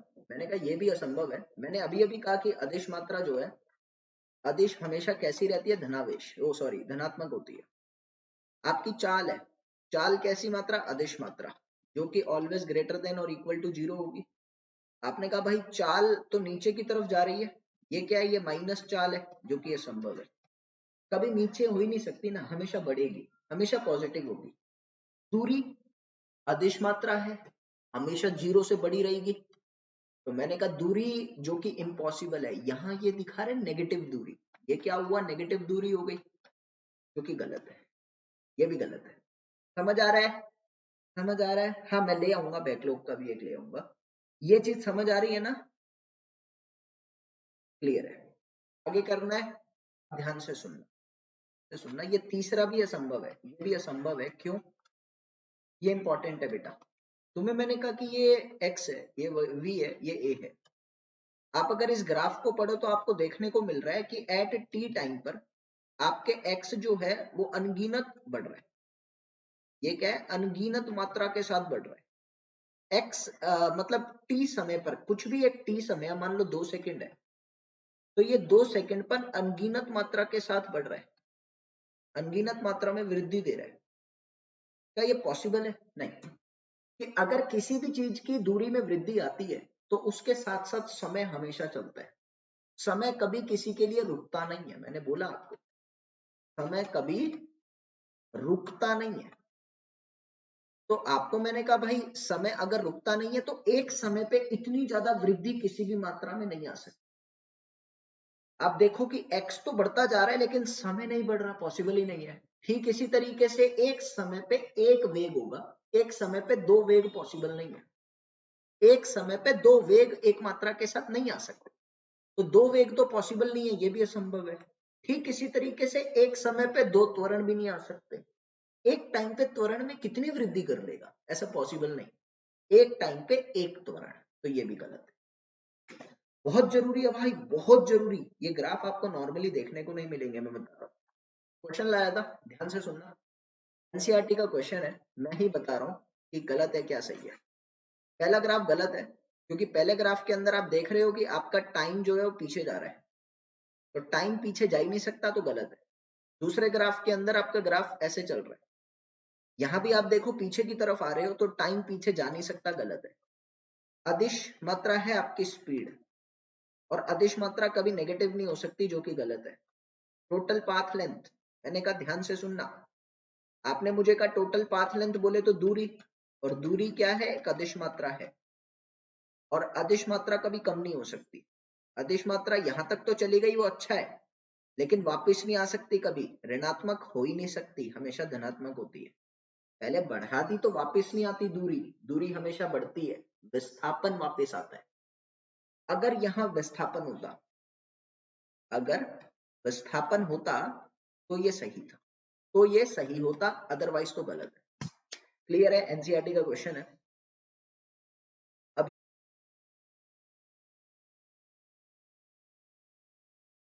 मेरे बच्चे एक बार आप थम्स अप मुझे कर दो कि यहां तक जो मैंने आपको पढ़ाया मेरे बच्चों को समझ आ गया। तो मैं आगे चलूं, पहले ही आप लोगों के साथ प्रदर्शन में प्रश्न लेकर आऊंगा, तो समझ में और मजबूती बनेगी। ठीक है, जल्दी से कुछ नोट करके मैंने बातें और लिखवाई थी। मैंने आपको कहा था कि अदिश राशि जो है वो हमेशा कैसी होती है? धनात्मक होती है। जैसे कि मैंने मेरे बच्चों को कहा रोज इसी टाइम क्लास होती है बेटा, दिन में 3 बजे भी क्लास होती है बेटा और शाम को 7 बजे भी क्लास होती है। ठीक है बेटा, चलो बहुत बढ़िया। मैंने आपको कहा था कि अदिश राशि हमेशा धनात्मक होती है, जैसे समय हो गया, आप लोगों का दूरी हो गया, आपका चाल हो गया, ये हमेशा और हमेशा आगे की तरफ चलते हैं, हमेशा धनात्मक प्रदर्शन दिखाते हैं। बस अब मैं प्रश्न देता हूं आप लोगों को, आज बच्चे इतने कम क्यों हैं भाई? तो मैं प्रश्न देता हूं आपको। मैंने आपको मैंने आपको एक प्रश्न दिया, एनसीईआरटी का मान्य प्रश्न है ये और बहुत प्यारा प्रश्न है। पहला प्रश्न आप लोगों के प्रति आता है कि एक औरत है, मैं एकदम एब्सोल्युटली फाइन बसना, एक औरत है, वो अपने घर से चलती है सुबह सुबह, एक औरत घर से चलती है 9 बजे, ठीक है, और वो औरत अपने ऑफिस पहुंचती है एक प्रक्रिया के दौरान। एक औरत घर से 9 बजे चलती है और ऑफिस पहुंचती है 9:30 बजे, और घर से ऑफिस की जो दूरी है बेटा वो है आप लोगों की लगभग लगभग 1 किलोमीटर की, ठीक है। उसके बाद वो शाम के 5 बजे तक, वो शाम 5 बजे तक आपके ऑफिस में ही रहती है, शाम 5 बजे तक ऑफिस में रहती है और 5 बजे वो घर आती है। 5 बजे चलती है, 5 बजे ऑफिस से चलती है और 5:30 बजे वो आपके घर में आकर बैठ जाती है, वो घर आ जाती है, ठीक है। तो आपको ये बोला गया है कि पहले तो आपको ये बताना है मेरे बच्चे कि वो किस वेग के साथ, उसकी चाल कितनी है और घर से ऑफिस जाने की, घर से ऑफिस जाने की चाल कितनी है वो बताना है। दूसरा कह रहे हैं कि उस पूरे के पूरी प्रक्रिया को ग्राफ पर प्रदर्शित करिए। ये आपका प्रश्न है, ध्यान से दोबारा सुनो। अभी मेरी बात आती है मेरे बच्चे, बेटा रितु रावत आप ग्रुप में अटैच नहीं है इसका मतलब, क्योंकि पीडीएफ तो ग्रुप में मैं डेली डालता हूँ, लेक्चर होते ही डाल देता हूँ। जो जो बच्चे मेरे टेलीग्राम ग्रुप से जुड़े हुए हैं उन बच्चों को डेली मिलती होगी। आप पहली बार पूछ रहे हैं तो मैं बता देता हूँ सभी बच्चों की, ये मेरा टेलीग्राम ग्रुप है बेटा, पीडीएफ डेली देता हूँ, जाओ टेलीग्राम से जुड़ो, बस इसको इंस्टॉल करके डाउनलोड और ज्वाइन करो, इस पे पीडीएफ डेली आती है, ठीक है। अभी मैंने तुम्हें कहा कि प्रश्न तुमको क्या कह रहा है, औरत है घर से सुबह 9 बजे चलती है और 9:30 बजे ऑफिस पहुंचती है, 9:30 बजे से शाम के 5 बजे तक ऑफिस में रहती है और फिर वो 5 बजे चल के 5:30 घर पे आ जाती है, ठीक है। तुम्हें इसका पहले तो वेग बताना है कि घर से ऑफिस जाते समय उसकी कितनी चाल थी। जैसा कि मेरे सभी बच्चों को पता है कि चाल का सूत्र क्या होता है, सबको पता है बेटा, चाल का सूत्र होता है दूरी और तय किए गए समय, यही होता है। मैंने कहा घर से ऑफिस की दूरी कितनी है जल्दी बताओ, आपको बोला गया है 1 किलोमीटर है, आपको सबको पता है 1 किलोमीटर, समय कितना लग रहा है? घर से चली थी 9 बजे, ऑफिस पहुंच रही है 9:30 बजे, यानी आधे घंटे का समय लग रहा है मेरे बेटे। आपने कहा डॉक्टर साहब बिल्कुल आधे घंटे का समय लगेगा, लगा दिया आधा घंटा। मैंने कहा इसकी चाल आ रही थी 2 घंटा, 2 किलोमीटर प्रति घंटा, सबको क्लियर हो गया, इतना मेरे बच्चे सारे होशियार हैं कि ये मैंने कैसे करा, इसमें दुविधा किसी को नहीं आनी चाहिए। 2 किलोमीटर प्रति घंटे की रफ्तार से आपकी औरत घर से ऑफिस पहुंच गई, ठीक है। उसके बाद मेरी बात आती है, अरे बेटा उत्तर गलत आ रहा है, अच्छा मीटर पर सेकंड में कर दिया, कोई नहीं।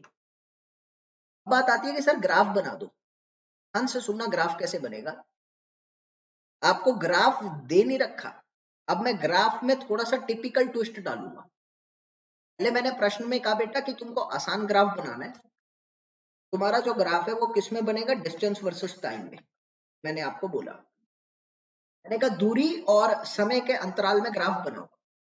0 0 से स्टार्ट करता हूं, ये मान लो आपका सुबह 9 बज रहे हैं, उसके बाद ये 9:30, उसके बाद बीच में चलता गया और ये 5 बज रहे हैं और ये शाम के 5:30 बज रहे हैं, ठीक है बेटा। इस तरीके का ग्राफ मैंने शो कर दिया, आगे चलता जा रहा है, कोई दिक्कत नहीं है। और यहाँ पर जो दूरी आ रही है वो दूरी आपकी यहाँ पर है आधा किलोमीटर, यहाँ पे है 1 किलोमीटर, यहाँ पे है 1.5 किलोमीटर, इस तरीके से दूरी चलती जा रही है। ये आपका समय है घंटे में, ठीक है बेटा। आपको पता है कि आपकी औरत जो है वो नियत वेग के साथ चल रही है। मैंने कहीं पर भी आपको ये नहीं कहा कि त्वरण पैदा हुआ, कुछ हुआ, ऐसा कुछ नहीं कहा। मैंने कहा घर से चली थी, ऑफिस पहुंच गई है, दूरी गिवन है, समय गिवन है और कुछ गिवन नहीं है, इसका मतलब आप मानकर चलोगे नियत वेग है। ठीक है, ये कैसा है, ये नियत वेग है। मैंने कहा 9 बजे चलना शुरू करा, 9:30 बजे पहुंच गई है, कितनी दूरी पहुंची, 1 किलोमीटर। 9 बजे चली, 9:30 बजे तक 1 किलोमीटर पहुंच गई। 9 बजे चली, 9:30 बजे तक 1 किलोमीटर पहुंच गई। नियत चाल के साथ चल रही है, यानी सीधी रेखा आएगी, ये मैंने आपको लास्ट क्लास में पढ़ा दिया।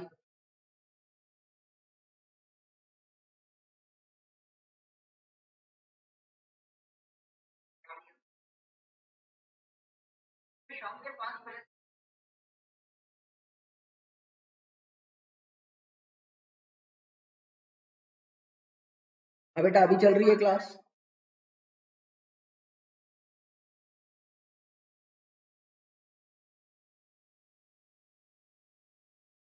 अभी चल रही है क्लास।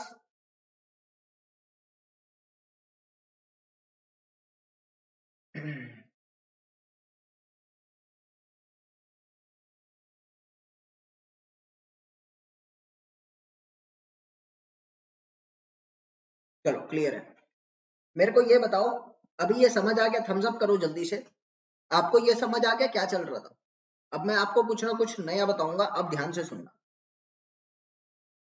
थम्स अप चाहिए। एक तो बच्चे इतने कम क्यों आते हैं समझ नहीं आता। अगर मतलब ऐसे ही चलेगा तो मैं डेली थोड़ी पढ़ाऊंगा फिर यूट्यूब पे। मैं नहीं आऊंगा आप लोगों को डेली पढ़ाने, में सच बताऊं। मतलब आप लोगों को एफर्ट करना पड़ेगा भाई, शक नहीं है इसमें कोई। चलो एक और चीज करते हैं, अब की बार मैं दूसरे बिंदु में आपको कह रहा हूं, इसी ग्राफ को प्रदर्शित करो वेलोसिटी वर्सेस टाइम में। अब आपको इसी ग्राफ को प्रदर्शित करना है बेटा वेलोसिटी वर्सेस टाइम ग्राफ में, यानी चाल वर्सेस समय के अंतराल में इसको प्रदर्शित करो। कैसे करोगे ध्यान से सुनना, मैं करूंगा आप लोग देखना बस। आपको मैंने कहा ये मान लो आपका चल रहा है हिसाब किताब, एक तरफ आपने समय बना लिया सुबह 9 बजे, फिर 9:30 बजे, फिर ऐसे ही कर करके रात को 5 बजे और 5:30 बजे इस तरीके से प्रदर्शित कर दिया। ठीक है, यहाँ पर आपने अपनी वेग के कुछ मात्राएं बना ली है, मान लो 0.5 है, ये 1 है, ये 1.5 है, ये 2 है। इस तरीके से आपने वेग बना लिया और उसकी यूनिट जो है वो किलोमीटर प्रति घंटा। आपको एक बात तो पता है कि सुबेरे 9 बजे तक आपकी जो आंटी थी वो बिल्कुल और बिल्कुल कैसे थी, सुबेरे 9 बजे तक आपकी आंटी बिल्कुल रेस्ट पे बैठी हुई थी, क्योंकि 9 बजे के बाद वो घर से चलना शुरू करती है। और 9 बजे से लेकर 9:30 बजे तक, 9 बजे से लेके 9:30 बजे तक आपकी आंटी ने नियत वेग के साथ अपनी चाल चली है, जो कि है 2 किलोमीटर प्रति घंटा। समझ आ रहा है? मैंने कहा सुबेरे 9 बजे से लेके और दिन के 9:30 बजे तक वो नियत वेग के साथ चली है, जिसका मान है 2 किलोमीटर प्रति घंटा। उसके बाद 9:30 बजे से लेकर शाम के 5 बजे तक आपकी आंटी रुकी हुई अवस्था में थी। मैंने कहा 5:30 बजे तक, ओ सॉरी 5 बजे तक शाम के आपकी आंटी स्थिर अवस्था में थी, रेस्ट कंडीशन में थी। तो मैंने कहा 9:30 बजे से लेके शाम के 5 बजे तक आपके चाल का मान कितना, आपकी चाल यहाँ पे कितनी हुई? आपने कहा सर यहाँ पर वेलोसिटी का मान हो गया 0। कोई दिक्कत तो नहीं है बेटा? बिल्कुल। इधर इस समय तक आपकी वेलोसिटी का मान हो गया 0, खत्म।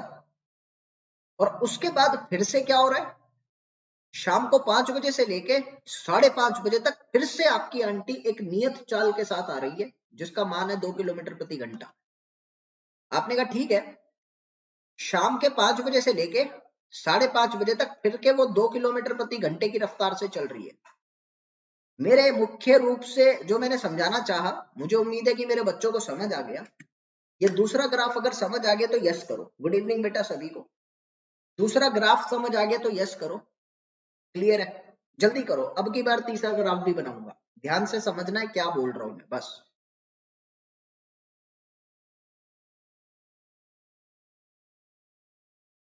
नौवीं कह रही है ये सर को भी नहीं पता क्या पढ़ा रहे हैं। और बेटा मैं कहना चाहता हूं, मेरे को तो पता है मैं क्या पढ़ा रहा हूं, लेकिन आप बहुत लेट आते हैं, जिसके कारण आपको नहीं पता लग पाता कि मैं क्या पढ़ा रहा हूं। ठीक है बेटा? चलो क्लियर है। अभी हेमंत बैरवा स्वागत आपका। चलो ये क्लियर है। अब इसी ग्राफ को मैं आपको कह रहा हूं तीसरी बार आपको बनाना है त्वरण और समय के बीच में। अरे मजाक ही मैं भी कर रहा हूं बेटा, आप लेट आओ, कोई दिक्कत नहीं है बेटा। नहीं नहीं, आप लेट आओ, आप बेशक चले भी जाओ, कोई दिक्कत नहीं, आप कल देख लेना, कोई दिक्कत नहीं, मैं भी मजाक कर रहा हूं। आप क्वेश्चन को समझना, पहले मैंने डिस्टेंस वर्सेस टाइम में बनाया, फिर चाल के साथ और अब त्वरण के साथ बना रहा हूं। मेरे को एक बात बताओ, इस पूरी प्रक्रिया में, पूरे के पूरी प्रक्रिया में आपके त्वरण का मान कितना है ये बताओ। आपकी पूरी प्रक्रिया में त्वरण कितना, जल्दी बताओ, जल्दी बताओ बेटा, पूरी प्रक्रिया के दौरान आपके त्वरण का मान कितना है।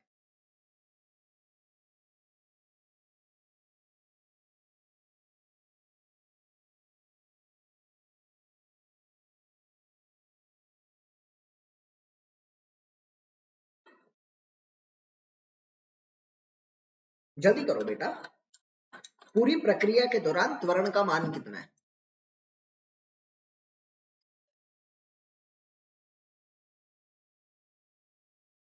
गुलशन पथोरिया ने उत्तर करा, इनका कहना शून्य है। सर नीट के एग्जाम से पहले कोर्स हो जाएगा। नरेंद्र कुमार, पहले दिन आप आए हो और पहले ही दिन ये प्रश्न, मैं तो कह रहा हूं थोड़े दिन पढ़ो तो, जब भी तो पता लगेगा होगा कि नहीं। चलो, आपने कहा शून्य है, बिल्कुल बेटा। आपको पता है कि जब आपकी गति में नियति आती है, यानी नियत गति में त्वरण का मान कितना होता है, नियत गति के अंदर त्वरण का मान शून्य, और मैंने कहा स्थिर अवस्था में भी त्वरण का मान शून्य होता है। पूरी की पूरी प्रक्रिया में अगर त्वरण शून्य चल रहा है तो मैं यहां पर बना भी देता हूं। मैंने कहा ये आपका टी है, ये आपका त्वरण है, त्वरण आ ही नहीं रहा, पूरी प्रक्रिया में त्वरण आ ही नहीं रहा, तो त्वरण कैसा चलेगा, शून्य मात्रा के साथ। ये आपका ग्राफ है, बस शून्य मात्रा के साथ त्वरण प्रदर्शित रहेगा। एक क्वेश्चन और करते हैं, ध्यान से सुनना। क्वेश्चन नंबर 2 ही है, एनसीईआरटी का क्वेश्चन है, लेकिन मुझे उम्मीद है कि मेरे बच्चों को पहली बार में समझ आ जाएगा। ध्यान से सुनना, आपको क्वेश्चन में दे रखा है कि आपके पास एक तो ये गिवन है मेरे बच्चे की, ये है आप लोगों का एस यानी दूरी, और ये है आपका टाइम। एस है आपकी दूरी और टी है आपका टाइम। आपको दो बंदों की गति दे रखी है, एक बंदा जो है वो इसके साथ चल रहा है ऐसे, और एक बंदा जो है वो ऐसे चल रहा है। ये एनसीईआरटी का क्वेश्चन है, ये ए है ये बी है, ठीक है बेटा। सबसे पहले तुमसे पूछ रहा है, बस तुमको ए बी में उत्तर करना है, ठीक है।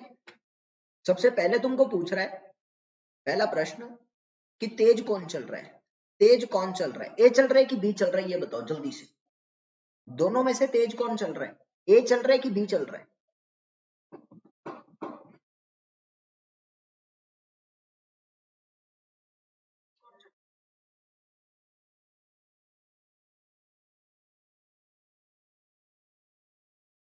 शिव बाघेल कह रहे हैं ए, रोहित कह रहे हैं बी। लबस में बेटा उत्तर इसका करो, बच्चों का कहना ए आ रहा है।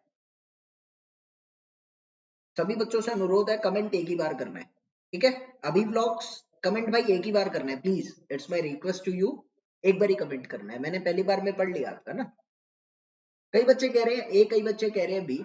मैं एक बार ये फिर से याद दिलाना चाहता हूँ कि तुम लोग जो मैं पढ़ा रहा हूँ उसको प्रैक्टिस नहीं कर रहे हो। मैंने क्या कहा था बेटा, एस वर्सेस टाइम ग्राफ की ढलान आपको क्या बताती है, ढलान आपको बताती है गति। और मैंने कहा जिसकी गति ज्यादा है वो तेजी से चल रहा है, यानी जिसकी ढलान ज्यादा है उसकी गति है। तो ढलान किसकी ज्यादा है, जल्दी बताओ, ढलान किसकी ज्यादा है। आपने कहा ढलान आपके ए की ज्यादा है कि बी की ज्यादा है, बेटा बी की ज्यादा है, करके देखो आप। आपने कहा ढलान आपके बी की ज्यादा है, वो एकदम खड़ा है, तो बी की ढलान ज्यादा है। मैं यहां से लिख सकता हूं कि स्लोप जो है बी का ए से ज्यादा है, इसका मतलब बी तेजी से चल रहा है, बी तेजी से चल रहा है। पहला उत्तर सबको आ जाना चाहिए। दूसरे की बात करता हूं। मैंने कहा बेटा अब की बार मैं तुमसे पूछ रहा हूं कि अगर दोनों घर से स्कूल जा रहे हैं, ए और बी जो है ये घर से स्कूल जा रहे हैं, ये एनसीईआरटी का क्वेश्चन है। ए और बी घर से स्कूल जा रहे हैं, तो समय किसने ज्यादा लिया, ये बताओ, समय कंज्यूम किसने ज्यादा किया।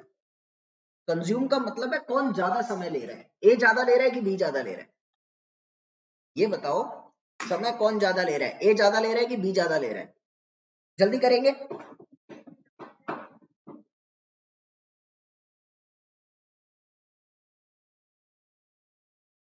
सत्यम राज कह रहा है बी कैसे होगा। सत्यम बेटा मैंने क्या बताया था लास्ट क्लास में कि आपकी ढलान अगर ज्यादा है, अगर आपकी ढलान ज्यादा है तो आपकी गति ज्यादा होगी।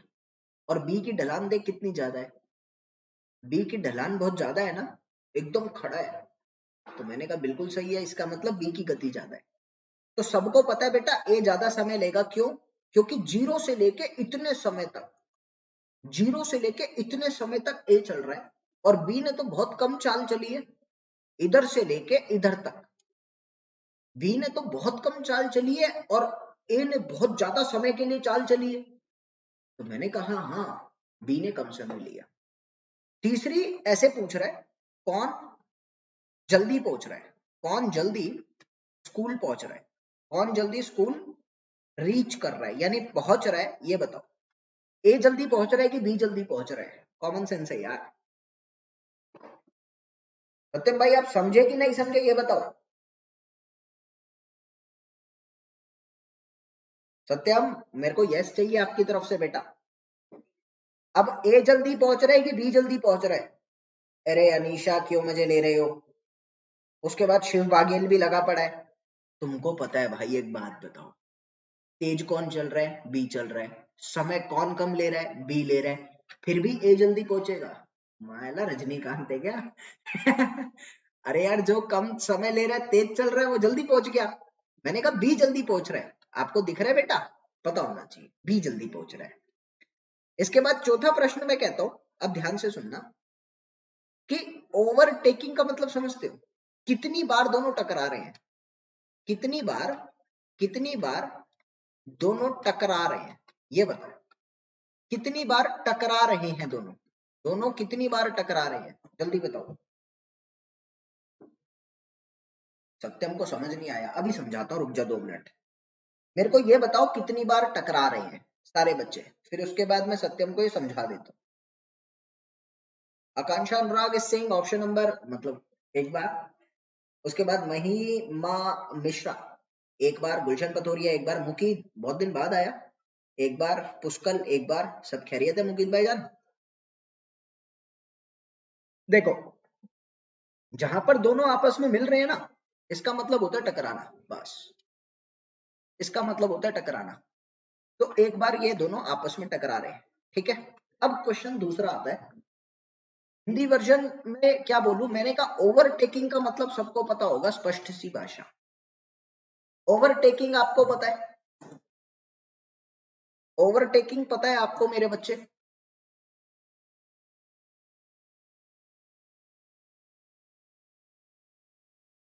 जैसे मैंने कहा कि एक गाड़ी चल रही है 2 किलोमीटर प्रति घंटे की रफ्तार से, और ये थोड़ी आगे है, एक गाड़ी पीछे है, और ये पीछे वाली गाड़ी इसको ओवरटेक करना चाहती है, यानी इससे आगे जाना चाहती है। तो जो गाड़ी आगे जाना चाहती है वो ओवरटेक कर रही है, और जिसको पीछे छोड़ रही है ना, वो ओवरटेकन है। तो ये क्या है? ये है ओवरटेकन गाड़ी। ये क्या है? ये ओवरटेकन गाड़ी है, इसको पीछे छोड़ा। और ये क्या है? ये ओवरटेकिंग गाड़ी है। जो आगे जा रही है वो ओवरटेकिंग, जिसको पीछे छोड़ दिया वो ओवरटेकन। समझ आया? अब ध्यान से सुन, मैंने कहा तुमको ये बताना है दोनों ही प्रक्रिया के दौरान ओवरटेकिंग गाड़ी कौन सी है और ओवरटेकन गाड़ी कौन सी है। पहले मेरे को बताओ ओवरटेकिंग कौन सी है, ओवरटेकन नहीं, ओवरटेकिंग गाड़ी कौन सी है? ए ओवरटेक कर रही है कि बी कर रही है? एंड पॉइंट पे टकराएगा नहीं भाई, एंड पॉइंट पे पहुंचेगा। एंड पॉइंट पे टकराएगा नहीं। चलो बढ़िया है। मेरे को ये बताओ, तुम्हारे मुताबिक ओवरटेक कौन कर रहा है, बी कर रहा है कि ए कर रहा है? पुष्कल ने कहा ए कर रहा है। कॉमन सेंस लगाओ ना थोड़ी सी। आकांक्षा कह रही है बी कर रहा है, इस एनसीईआरटी का क्वेश्चन है, बहुत आसान है।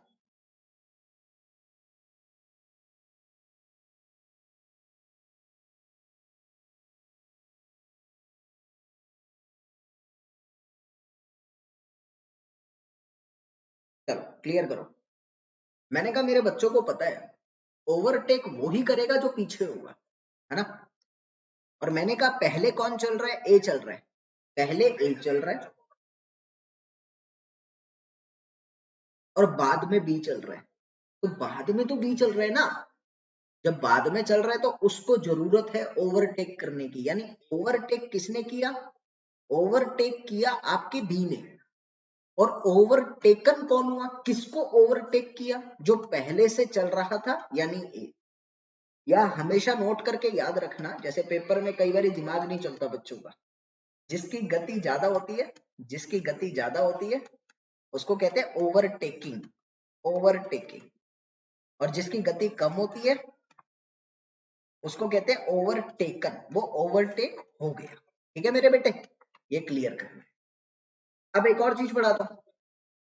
मैंने कहा अवस्था के अनुसार ग्राफ बनाना है, ठीक है। तो मैंने कहा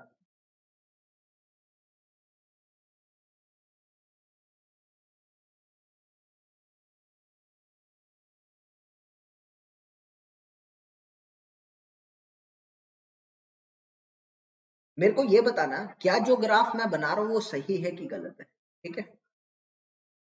एक तीसरा प्रश्न मैं तुमको देता हूं मेरे बच्चे, जो ग्राफ मैं बना रहा हूं वो सही है कि गलत है। तुम्हें मैंने कहा कि तुम्हारे पास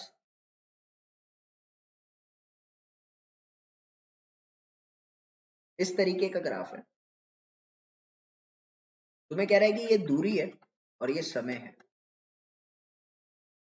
ये ग्राफ ऐसा चल रहा है, ये क्या है बेटा, ये दूरी है, ये समय है। ये ग्राफ कैसा चल रहा है, ऐसा चल रहा है। चल करो, क्या ये ग्राफ सही है कि गलत है, ये बताओ। इस तरीके से सही है कि गलत है, ये बताओ जल्दी से।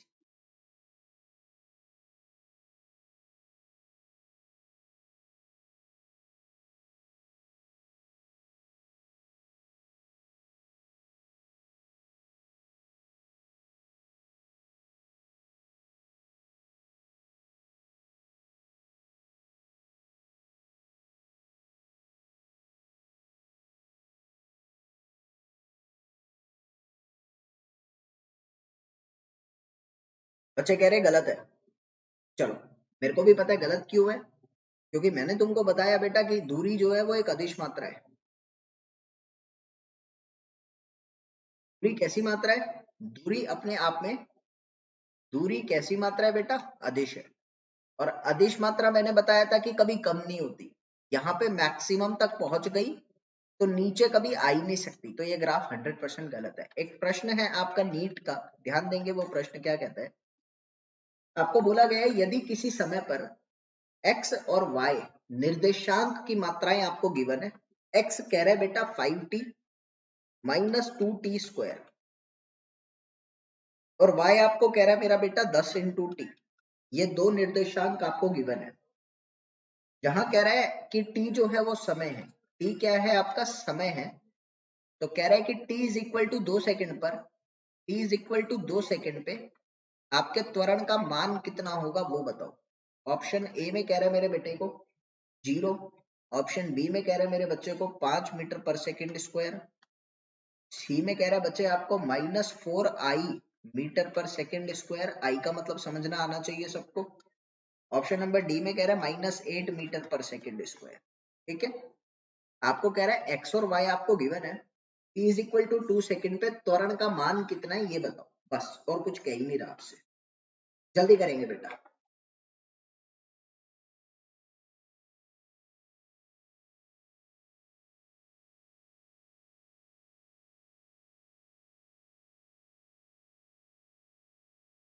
कबीर, क्रांति, नरेंद्र कुमार, आकांक्षा, अनुराग लबसना, निशा मौर्य।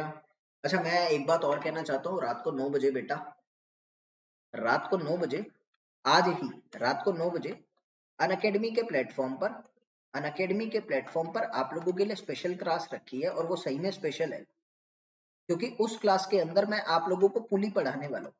एचसी वर्मा का पुली सिस्टम जो है वो अपने आप में बहुत मशहूर है। मतलब एचसी वर्मा का पुली पढ़ने के बाद आपका कोई प्रश्न ऐसा नहीं होगा जो आप ना कर पाओ। तो रात को 9 बजे स्पेशल क्लास में आपको पुलिस सिस्टम पढ़ा रहा हूँ। जो बच्चे नए हैं मैं उनको बताना चाहता हूँ कि इसके लिए आपको अनअकैडमी की ऐप इंस्टॉल करनी होगी और उस पर रजिस्टर करना होगा, फ्री ऑफ कॉस्ट है, कोई पैसा नहीं लगेगा। रजिस्टर करने के बाद वो आपसे कहेगा कि आप जो भी चीज देखना चाहते हैं उसके लिए कोड लगाइए। तो कोड में बेटा आपको योद्धा लगाना पड़ेगा नए बच्चों के लिए। तो योद्धा आपको कोड लगाना पड़ेगा, उसके बाद आप फ्री में चीजों को देख पाएंगे, पैसा नहीं लगेगा इस पे। तो आपको आना चाहिए मेरे अकॉर्डिंग, बाकी आपकी मर्जी है। रात को 9 बजे क्लास हो, ठीक है बेटा? चलो। अरे यार टेस्ट की गिफ्ट भूल गया, अभी देता हूँ मैं, या अभी दे देता हूँ क्लास के बाद। जरा इसको सॉल्व करते हैं। जैसा कि आप सभी को पता है कि अगर मेरे को त्वरण निकालना होता है, त्वरण को हम लोग लिखते हैं d2s/dt²। यानी आपको पता है अगर x की बात देखूं तो है 5t - 4t²। मैंने कहा dx/dt क्या होगा, 5 - 4t। और d2x/dt² क्या होगा, जिसको मैंने कहा x डायरेक्शन का त्वरण। x डायरेक्शन में त्वरण कितना आ रहा है, -4। ठीक इसी तरीके से y गिवन है 10t, यानी dy/dt क्या होगा 10। और d2y/dt² अगर गिवन है तो 0। तो मैंने कहा y डायरेक्शन में तो कोई त्वरण है ही नहीं, y डायरेक्शन में कोई त्वरण नहीं है, लेकिन x डायरेक्शन में त्वरण है। तो क्या मैं इसको ऐसा लिख सकता हूं कि त्वरण सिर्फ और सिर्फ आपका x अक्ष की तरफ आ रहा है? अगर x अक्ष की तरफ आ रहा है तो बहुत आसान है बेटा, अब तो हो गया काम। सबको पता लग चुका है अगर x अक्ष की तरफ आ रहा है तो आपका त्वरण का मान कितना, -4, और I मतलब आपको x दर्शा रहा है। इसका उत्तर जो है वो उत्तर नंबर सी है। तो ने उत्तर दिया नहीं था यार इसका, जिन्होंने दिया वो गलत दिया। पुष्कल ने सही कहा। मुझे थम्स अप करो, समझ आ गया? ये नीट का प्रीवियस ईयर क्वेश्चन था, जल्दी बताओ बेटा।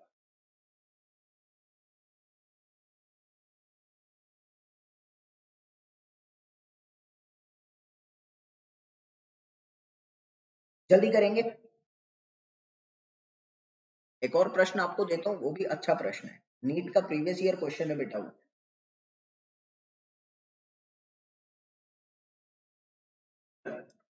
की बार कह रहा है तुम्हें एक ग्राफ गिवन है, और वो ग्राफ जो है वो किस किस के बीच में है, विस्थापन और समय के बीच में।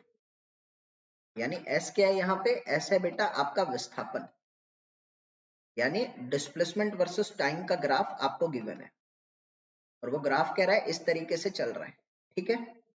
आपको बोला 3-4 बिंदु आपको गिवन है, C D E F. C D E F ये बिंदु आपको गिवन है। तुम्हें बोला जा रहा है कि किस बिंदु पर तात्क्षणिक वेग, किस बिंदु पर तात्क्षणिक वेग जो है वो ऋणात्मक होगा। तात्क्षणिक वेग आपका ऋणात्मक होना चाहिए, किस बिंदु पर होगा वो बिंदु आपको बताना है, ठीक है बच्चे? ऑप्शन ए में कह रहा है डी, ऑप्शन बी में कह रहा है एफ, ऑप्शन सी में कह रहा है सी, ऑप्शन नंबर डी में कह रहा है आपका ई। करो बेटा क्या प्रश्न आ रहा है, तुम्हारे मुताबिक क्या आ रहा है वो बताओ।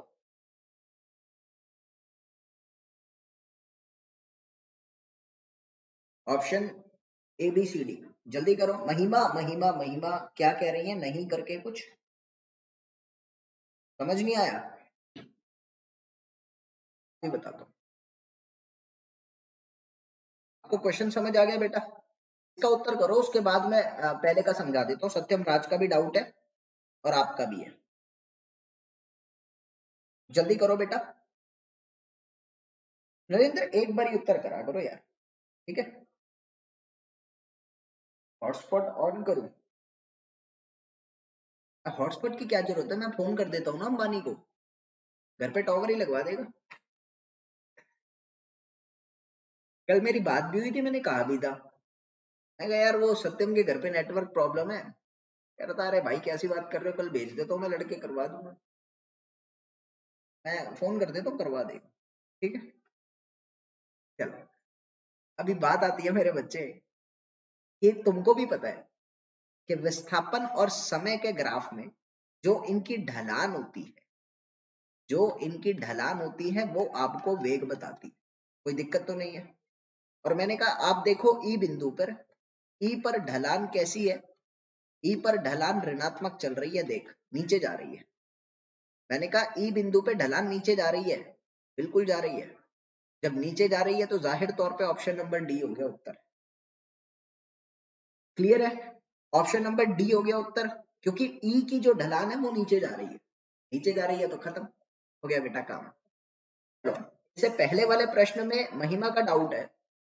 महिमा बेटा वैसे तो मैं समझाता नहीं आपको, क्योंकि आपकी ही प्रॉब्लम है तो आपको दोबारा देखना पड़ता लेक्चर, लेकिन फिर भी मैं दया खा गया। चलो, तो मैं आपको बताऊं, महिमा आपको कह रहा है एक्स डिस्टेंस गिवन है, वाई डिस्टेंस गिवन है, तो आपको वेक्टर्स आते हैं। महिमा पहले मेरे को ये बताओ, आपको वेक्टर्स आते हैं पढ़ने? वेक्टर्स आते हैं आपको?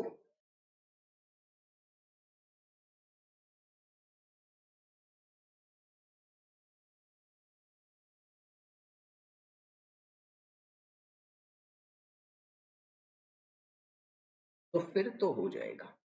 x आपको पता है 5t minus 2t square given है, आपको ये भी पता है velocity is equal to dx upon dt होता है, और a is equal to d2x upon dt square होता है। यानी x को दो बारी डिफरेंशिएट करोगे तो त्वरण आ जाएगा।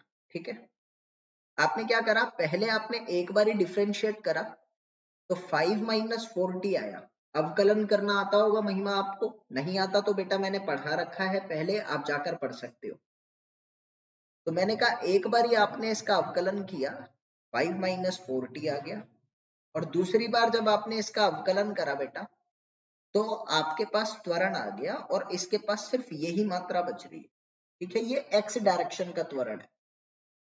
ठीक इस तरीके से मैंने क्या करा बेटा, दो बारी अवकलन किया तो y डायरेक्शन में त्वरण का मान 0 आ गया, x डायरेक्शन में त्वरण का मान आ रहा है -4, और x डायरेक्शन को हम i के मान से प्रदर्शित करते हैं, आपको पता है बेटा।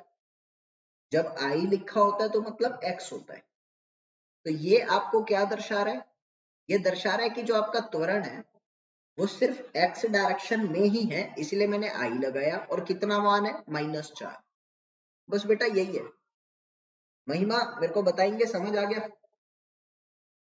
सर जियो का सिम तब लॉन्च हुआ था तब अंबानी की बेटी विदेश से स्टडी करके आई और बोला कि यहाँ का तो नेटवर्क बहुत। अब एक कहानी आया ये, ठीक है।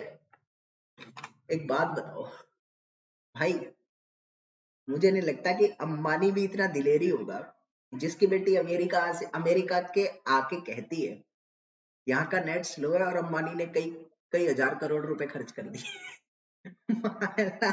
ये कहानियां होती हैं, ठीक है। और अगर खर्ची करने होते ना तो दान में डाल देता। अंबानी की एक छोटी सी कहानी बताता हूँ कि अंबानी उस इंसान का नाम है। एक इंसान ने चिड़ियाघर खोला, एक मतलब अपने ही इलाके में चिड़ियाघर खोला, साफ सुथरा बढ़िया आलीशान चिड़ियाघर, विदेशों से भाई साहब जानवर मंगाए उसने, फुल फैसिलिटी कर दी एकदम, सरकार सोच भी नहीं सकती थी ऐसा बना दिया। उसने टिकट रखी 200 रुपए, कोई नहीं आया, हफ्ते भर तक कोई नहीं आया। उसने टिकट कर दी 100 रुपए, कोई नहीं आया। उसने टिकट कर दी 50 रुपए, कोई नहीं आया। उसने टिकट कर दी 10 रुपए, कोई नहीं आया। उसने कहा अब की बार फ्री है, मतलब करीब 3 महीने निकल के कोई नहीं आया उसमें, खाली जेब से पैसा गया। उसने कहा अब की बार फ्री है। अब तुम्हें पता है ये भारत है, तुम लोग भी समझदार हो यूट्यूब से पूरी। तो मैंने कहा अब भारत है तो भाई साहब भीड़ उमड़ गई, कति जमघट, मतलब बच्चे फैल गए बिल्कुल, विदेशों से भी लोग आने लग गए हैं, फ्री में एंट्री हो रही है, चल गया भाई आलीशान चिड़ियाघर सोच से परे।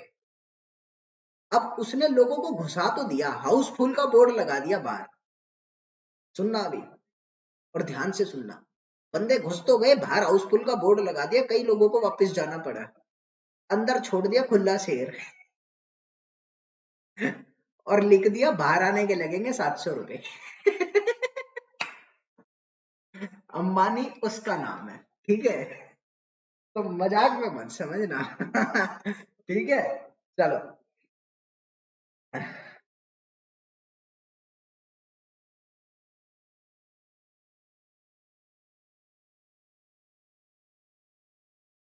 चलो आगे चलते हैं, अभी बात आती है मेरे बच्चे।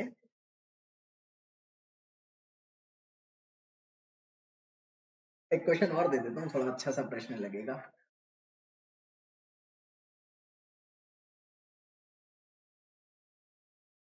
नीट का प्रश्न है बेटा प्रीवियस ईयर, ध्यान से समझना क्या कह रहा है। क्या आपको कह रहा है किसी कण का समय, बैकलॉग का मेरे को समझ नहीं आ रहा था बेटा, ये बैकलॉग का पूछना क्या चाहता है तू, मेरे क्लियर ही नहीं हो रही बात। किसी कण का समय t के साथ विस्थापन इस प्रकार करता है, एक रिलेशन आपको गिवन है, a इंटू ई की power minus alpha T plus b into E की power minus beta T, sorry plus beta T, ये आपको गिवन है। यहाँ पे x विस्थापन का समय के साथ संबंध इस माध्यम से गिवन है। तुम्हें कह रहा है कि ये जो अल्फा बीटा ए बी है, ए बी अल्फा बीटा, ये क्या है, ये सारे के सारे पॉजिटिव धनात्मक नियतांक है। ये कह रहा है कि ये धनात्मक नियतांक है सारे, ठीक है। तो तुम्हें बोला गया है कि कण के वेग का मान क्या होगा, कण के वेग के बारे में कथन करना है, कण का वेग क्या होगा। ऑप्शन नंबर ए में कह रहा है बेटा अल्फा और बीटा से मुक्त होगा, अल्फा एंड बीटा से मुक्त होगा। यह प्रश्न को समझना, बड़ा प्यारा प्रश्न है। दूसरे में कह रहा है मेरे बच्चे शून्य हो जाएगा, शून्य होगा यदि alpha is equal to beta होगा। तीसरे में कह रहे हैं समय के साथ घटेगा, समय के साथ घटेगा। चौथे में कह रहा है मेरे बच्चे समय के साथ बढ़ेगा। उत्तर करो क्या आ रहा है। Sir civil engineering live class कहां चल रही है अब आपकी, हरेंद्र उपाध्याय। अभी सिविल इंजीनियरिंग मैंने रोक रखी है, मैं आपको बताऊं।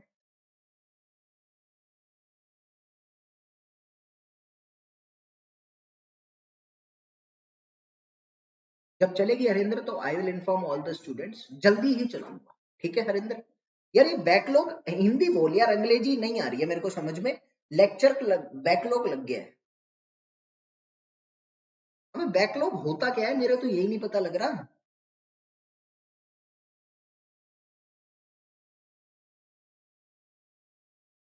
क्वेश्चन को दोबारा सुनो, कई बच्चों को समझ नहीं आया। नीट का प्रश्न है, आपको बोला गया कि आपका विस्थापन आपके समय के साथ इस तरह के मान से संबंध है, ठीक है। अब तुम्हें कह रहा है कि इसके वेग के बारे में कौन सा कथन आपका सही होगा। सबसे पहले तुम्हें बोला कि इसका वेग अगर निकालना है तो मेरे को पता है बेटा, वेग के लिए तो एक ही चीज करता हूं, dx बाई dt। तो वेग की इक्वेशन निकालो, dx बाई dt करो, और उसके बाद कह रहे हैं कि वेग में अल्फा और बीटा आएगा ही नहीं। वेग शून्य होगा यदि अल्फा और बीटा बराबर हो जाए। समय के साथ वो बढ़ेगा या समय के साथ वो घटेगा, ये कह रहे हैं। जल्दी करो, आजकल योगी जी नहीं आ रहे, हाँ आजकल मोदी भी नहीं आ रहे। जल्दी करेंगे मेरे बच्चे, तुम्हारे मुताबिक क्या उत्तर है।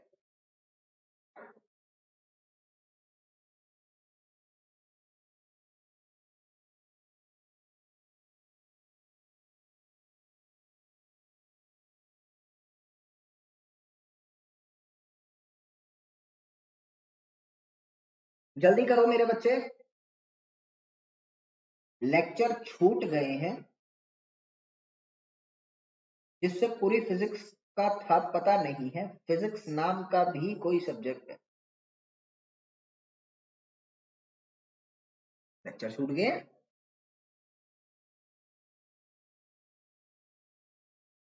ये कैसे हो सकता है। हाँ बेटा, स्पेशल क्लास हिंदी मीडियम का होता है अच्छी वर्मा का, ठीक है मोनू। ये कैसे कह रहे हो तुम।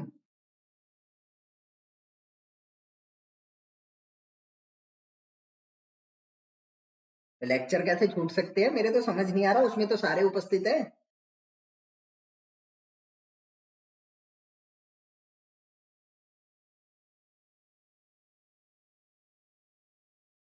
भाई जरा खुल के बताइयो, ये कैसे चक्कर हो रहा है। ऑफलाइन कमेंट में एक बारी ढंग से बता दियो यार।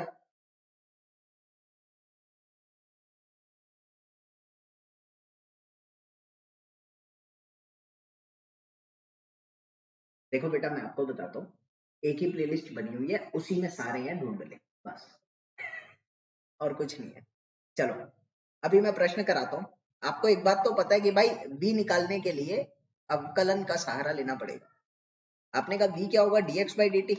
तो dx बाई dt को मैंने क्या लिखा, a e की power minus alpha T into minus alpha plus B into में ई की power minus beta, sorry E into B की power minus beta T, B into E की power beta T into beta. मैंने कहा मैं इसको मान लेता हूँ ए है ये और ये है बी, तो मैं इसको ऐसा लिख सकता हूँ ओवरऑल क्या आ रहा है बी माइनस ए, क्योंकि ए तो ऋणात्मक है बेटा और बी धनात्मक है। मैंने कहा ओवरऑल वेलोसिटी यानी वेग बी माइनस ए है। अब मेरे को एक बात तो पता है कि ए का मान ए समय के साथ घटेगा, ए समय के साथ घटेगा, लेकिन बी समय के साथ बढ़ेगा। आपको इतना तो समझ में आ चुका है, मेरे को यहां तक यस करो एक बार, बी समय के साथ बढ़ेगा। इतना समझ आ गया? जल्दी बताओ बेटा, जल्दी बताओ एक बार ही समझ आ गया।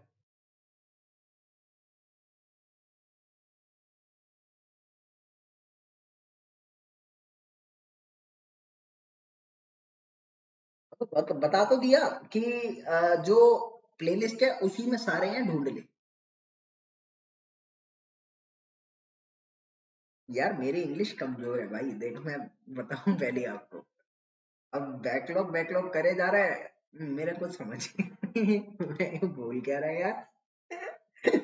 चलो यहाँ तक क्लियर है। तो मैंने आपको कहा मेरे बच्चे कि आपको ये तो पता लग गया कि ये ए जो है वो बढ़े घटेगा और बी जो है वो बढ़ेगा। पूरी अवस्था में मैं ये नहीं बता सकता कि ये ओवरऑल समय के साथ बढ़ेगा कि घटेगा, मैं नहीं बता सकता। ठीक है, आप सोच कर देखो, आपको नहीं पता कि अल्फा और बीटा में से बड़ा कौन है, नहीं कह रहा क्वेश्चन में। तो जब तक मुझे ये नहीं पता लगेगा कि अल्फा में या बीटा में से बड़ा कौन है, मैं ये नहीं बता सकता कि कौन बढ़ेगा कौन घटेगा। ऑब्वियसली पता तो नहीं है भाई। अगर मैंने तुमको कहा कि मान लो आपके अल्फा का मान बड़ा है, अब यहां कंडीशन आती है, मैं कुछ कह नहीं सकता, प्रश्न अभी मेरे लिए अधूरा है, ये प्रश्न ही गलत है, सही बताऊं तो।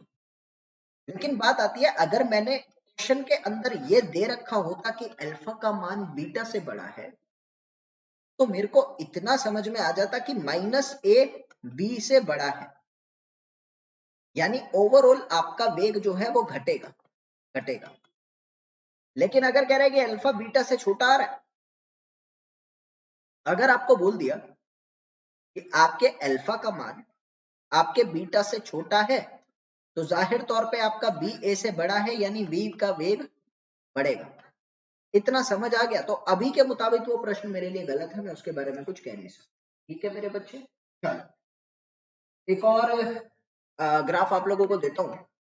ये तुमको कह रहा है कि प्रश्न है, आर ग्राफ तुमको गिवन है, नीट का प्रश्न है प्रीवियस ईयर का।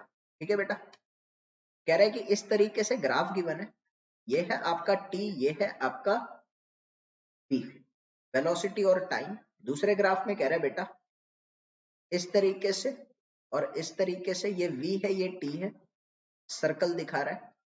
तीसरे ग्राफ में कह रहा है मेरे बेटे कि इस तरीके से एक ग्राफ तुमको गिवन है वेलोसिटी वर्सेस टाइम का, और ये ग्राफ इस तरीके से चल रहा है ऊपर। और डी में तुमको कह रहा है ये v है ये t है, ये ग्राफ ऐसे चल रहा है। ठीक है, तो तुम्हें कह रहा है इनमें से एक विमीय कौन है, एक विमीय कौन है ये बताओ। चारों ग्राफ में से एक विमीय कौन बता रहा है, ऑप्शन एबीसीडी ये तुमको दे रखा है, जल्दी करो।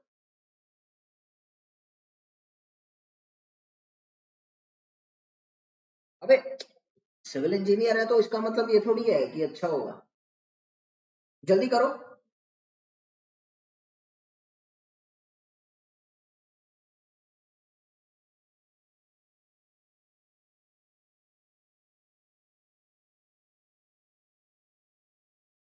जल्दी करेंगे मेरे बच्चे।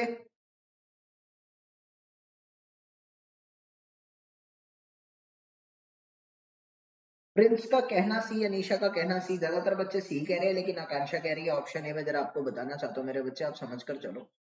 आपको ये बात तो पता है कि दूसरा ग्राफ ही गलत है, समय कभी उल्टा हो ही नहीं सकता ना। ये ग्राफ तो गलत है, दूसरा तो बिल्कुल गलत है, मैंने बता रखा है, समय कभी पीछे नहीं जाता।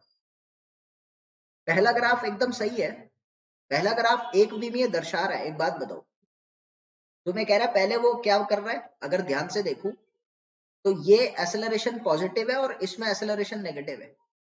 मैंने कहा ए से बी तक चल रहा है, और ए से बी तक चलने में उसने त्वरण धनात्मक दिखाया, और बी से सी एक ही दिशा में चल रहा है लेकिन मंदन गति से चल रहा है, तो त्वरण भी आ गया, मंदन भी आ गया, दोनों आ गए हैं, और पहला एक विमीय है। ध्यान से सुनते रहना। अगर मैं सी को देखता हूं तीसरे को, तो मैंने कहा भाई ये भी, ये एक विमीय है, ये दिखा क्या रहा है, ये मेरे को दिखा रहा है मेरे प्यारे बच्चे क्या, अनियत गति। ये क्या दिखा रहा है, अनियत गति या अनियत वेग कह लो। ए से बी तक जा रहा है लेकिन आपके अनियत वेग के साथ जा रहा है, अनियत वेग के साथ जा रहा है, ये भी एक दिशा में चल रहा है, इसमें भी दिक्कत नहीं है। और चौथे में देखो, ये कह रहा है पहले धनात्मक फिर ऋणात्मक फिर धनात्मक, ए से बी तक गया, अनियत गति के साथ गया, अनियत गति के साथ गया, मैं कह रहा हूं, नियत नहीं कह रहा। फिर वो पहले ए से बी में गया, फिर वो बी से ए में आया, फिर वो ए से बी में गया, आगे पीछे चलता जा रहा है, पहले जा रहा है फिर आ रहा है फिर जा रहा है। देखिए भी एक गति में चल रहा है। तीनों ग्राफ सही थे, ए सी और डी। थम्स अप चाहिए तुम्हारी तरफ से, जल्दी बेटा, जल्दी थम्स अप करो, समझ आ गया, जल्दी मेरे बच्चे। ओ मेरे दिल के चैन आए मेरे दिल को दुआ कीजिए। जल्दी करो बेटा, एक और आपको क्वेश्चन देता हूँ, मस्त क्वेश्चन दूंगा। ये कह रहे हैं कि एक कण सीधी रेखा में चलता है, एक कण सीधी रेखा में चलता है, सीधी रेखा में कण चलता है, और उसने जो दूरी तय करी है OX, वो कह रहा है 40t प्लस में 12t माइनस में t क्यूब।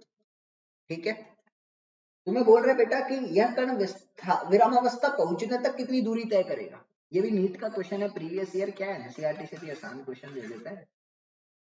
कह रहे हैं कि फाइनल विरामावस्था में जा रहा है, विरामावस्था से पहले, विरामावस्था से पहले इसकी दूरी का ज्ञात करो।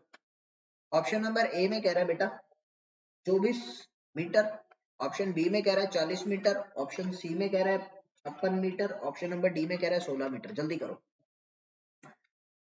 सर मेरा नेट नहीं चल रहा, अनीशा नेट नहीं चल रहा, इसका दुख मुझे एक ही बात पर हुआ कि मैंने इतनी प्यारी सी आवाज में गाना गाया, तुमने सुना नहीं। भीड़ हो जाती है जब मैं रोड पे गाता हूँ। जल्दी करो बेटा, तुम्हारे मुताबिक क्या चल रहा है हिसाब किताब इसका।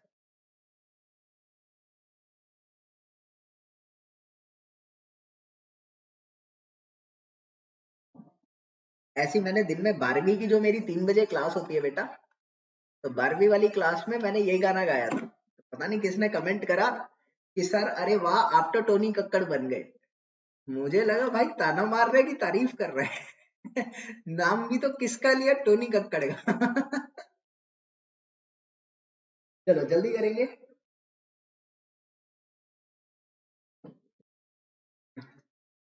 बेटा शायरी का अंदाज पता है कब बनेगा, जब एक हफ्ते बाद स्मार्ट बोर्ड आ जाएगा। मुबारक हो, स्मार्ट बोर्ड आ गया है, एक हफ्ते में लग जाएगा, प्रॉपर स्टूडियो बन जाएगा, और उसके बाद अपन क्लास करेंगे स्मार्ट बोर्ड पे। ठीक है, जल्दी करेंगे मेरे बच्चे। आपको भी पता है अगर विरामावस्था में ये आ रहा है तो ये कितनी दूरी तय करेगा, ये पूछ रहा है। जल्दी करो यार मेरे बच्चे, जल्दी कर ले।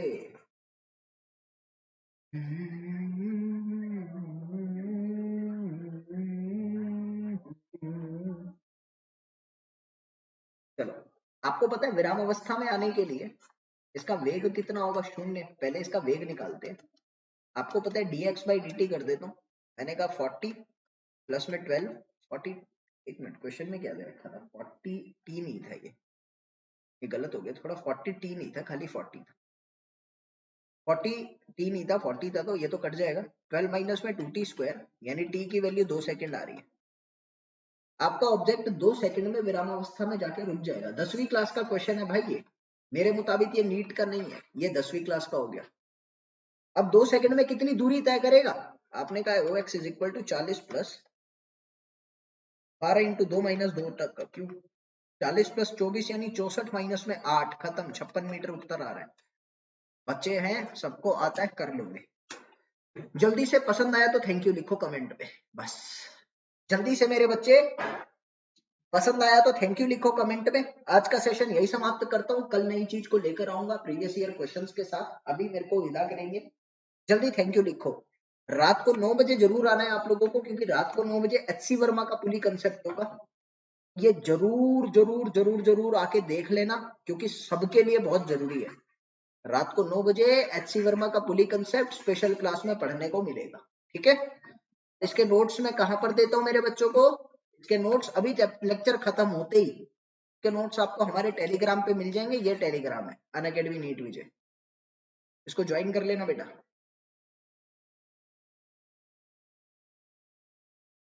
क्लियर है? ओके, अभी चलते हैं। Thank you for continuously watching me. जय हिंद जय भारत। और कोई बच्चा अगर आपका प्लस कोर्स लेता है तो उसको भला कैसे करना है? योद्धा कोड से बस, क्योंकि ये अनअकैडमी का स्पेशल कोड है, इसमें सारे फायदे हैं। चाहे कोई भी बच्चा हो, किसी भी फील्ड का हो,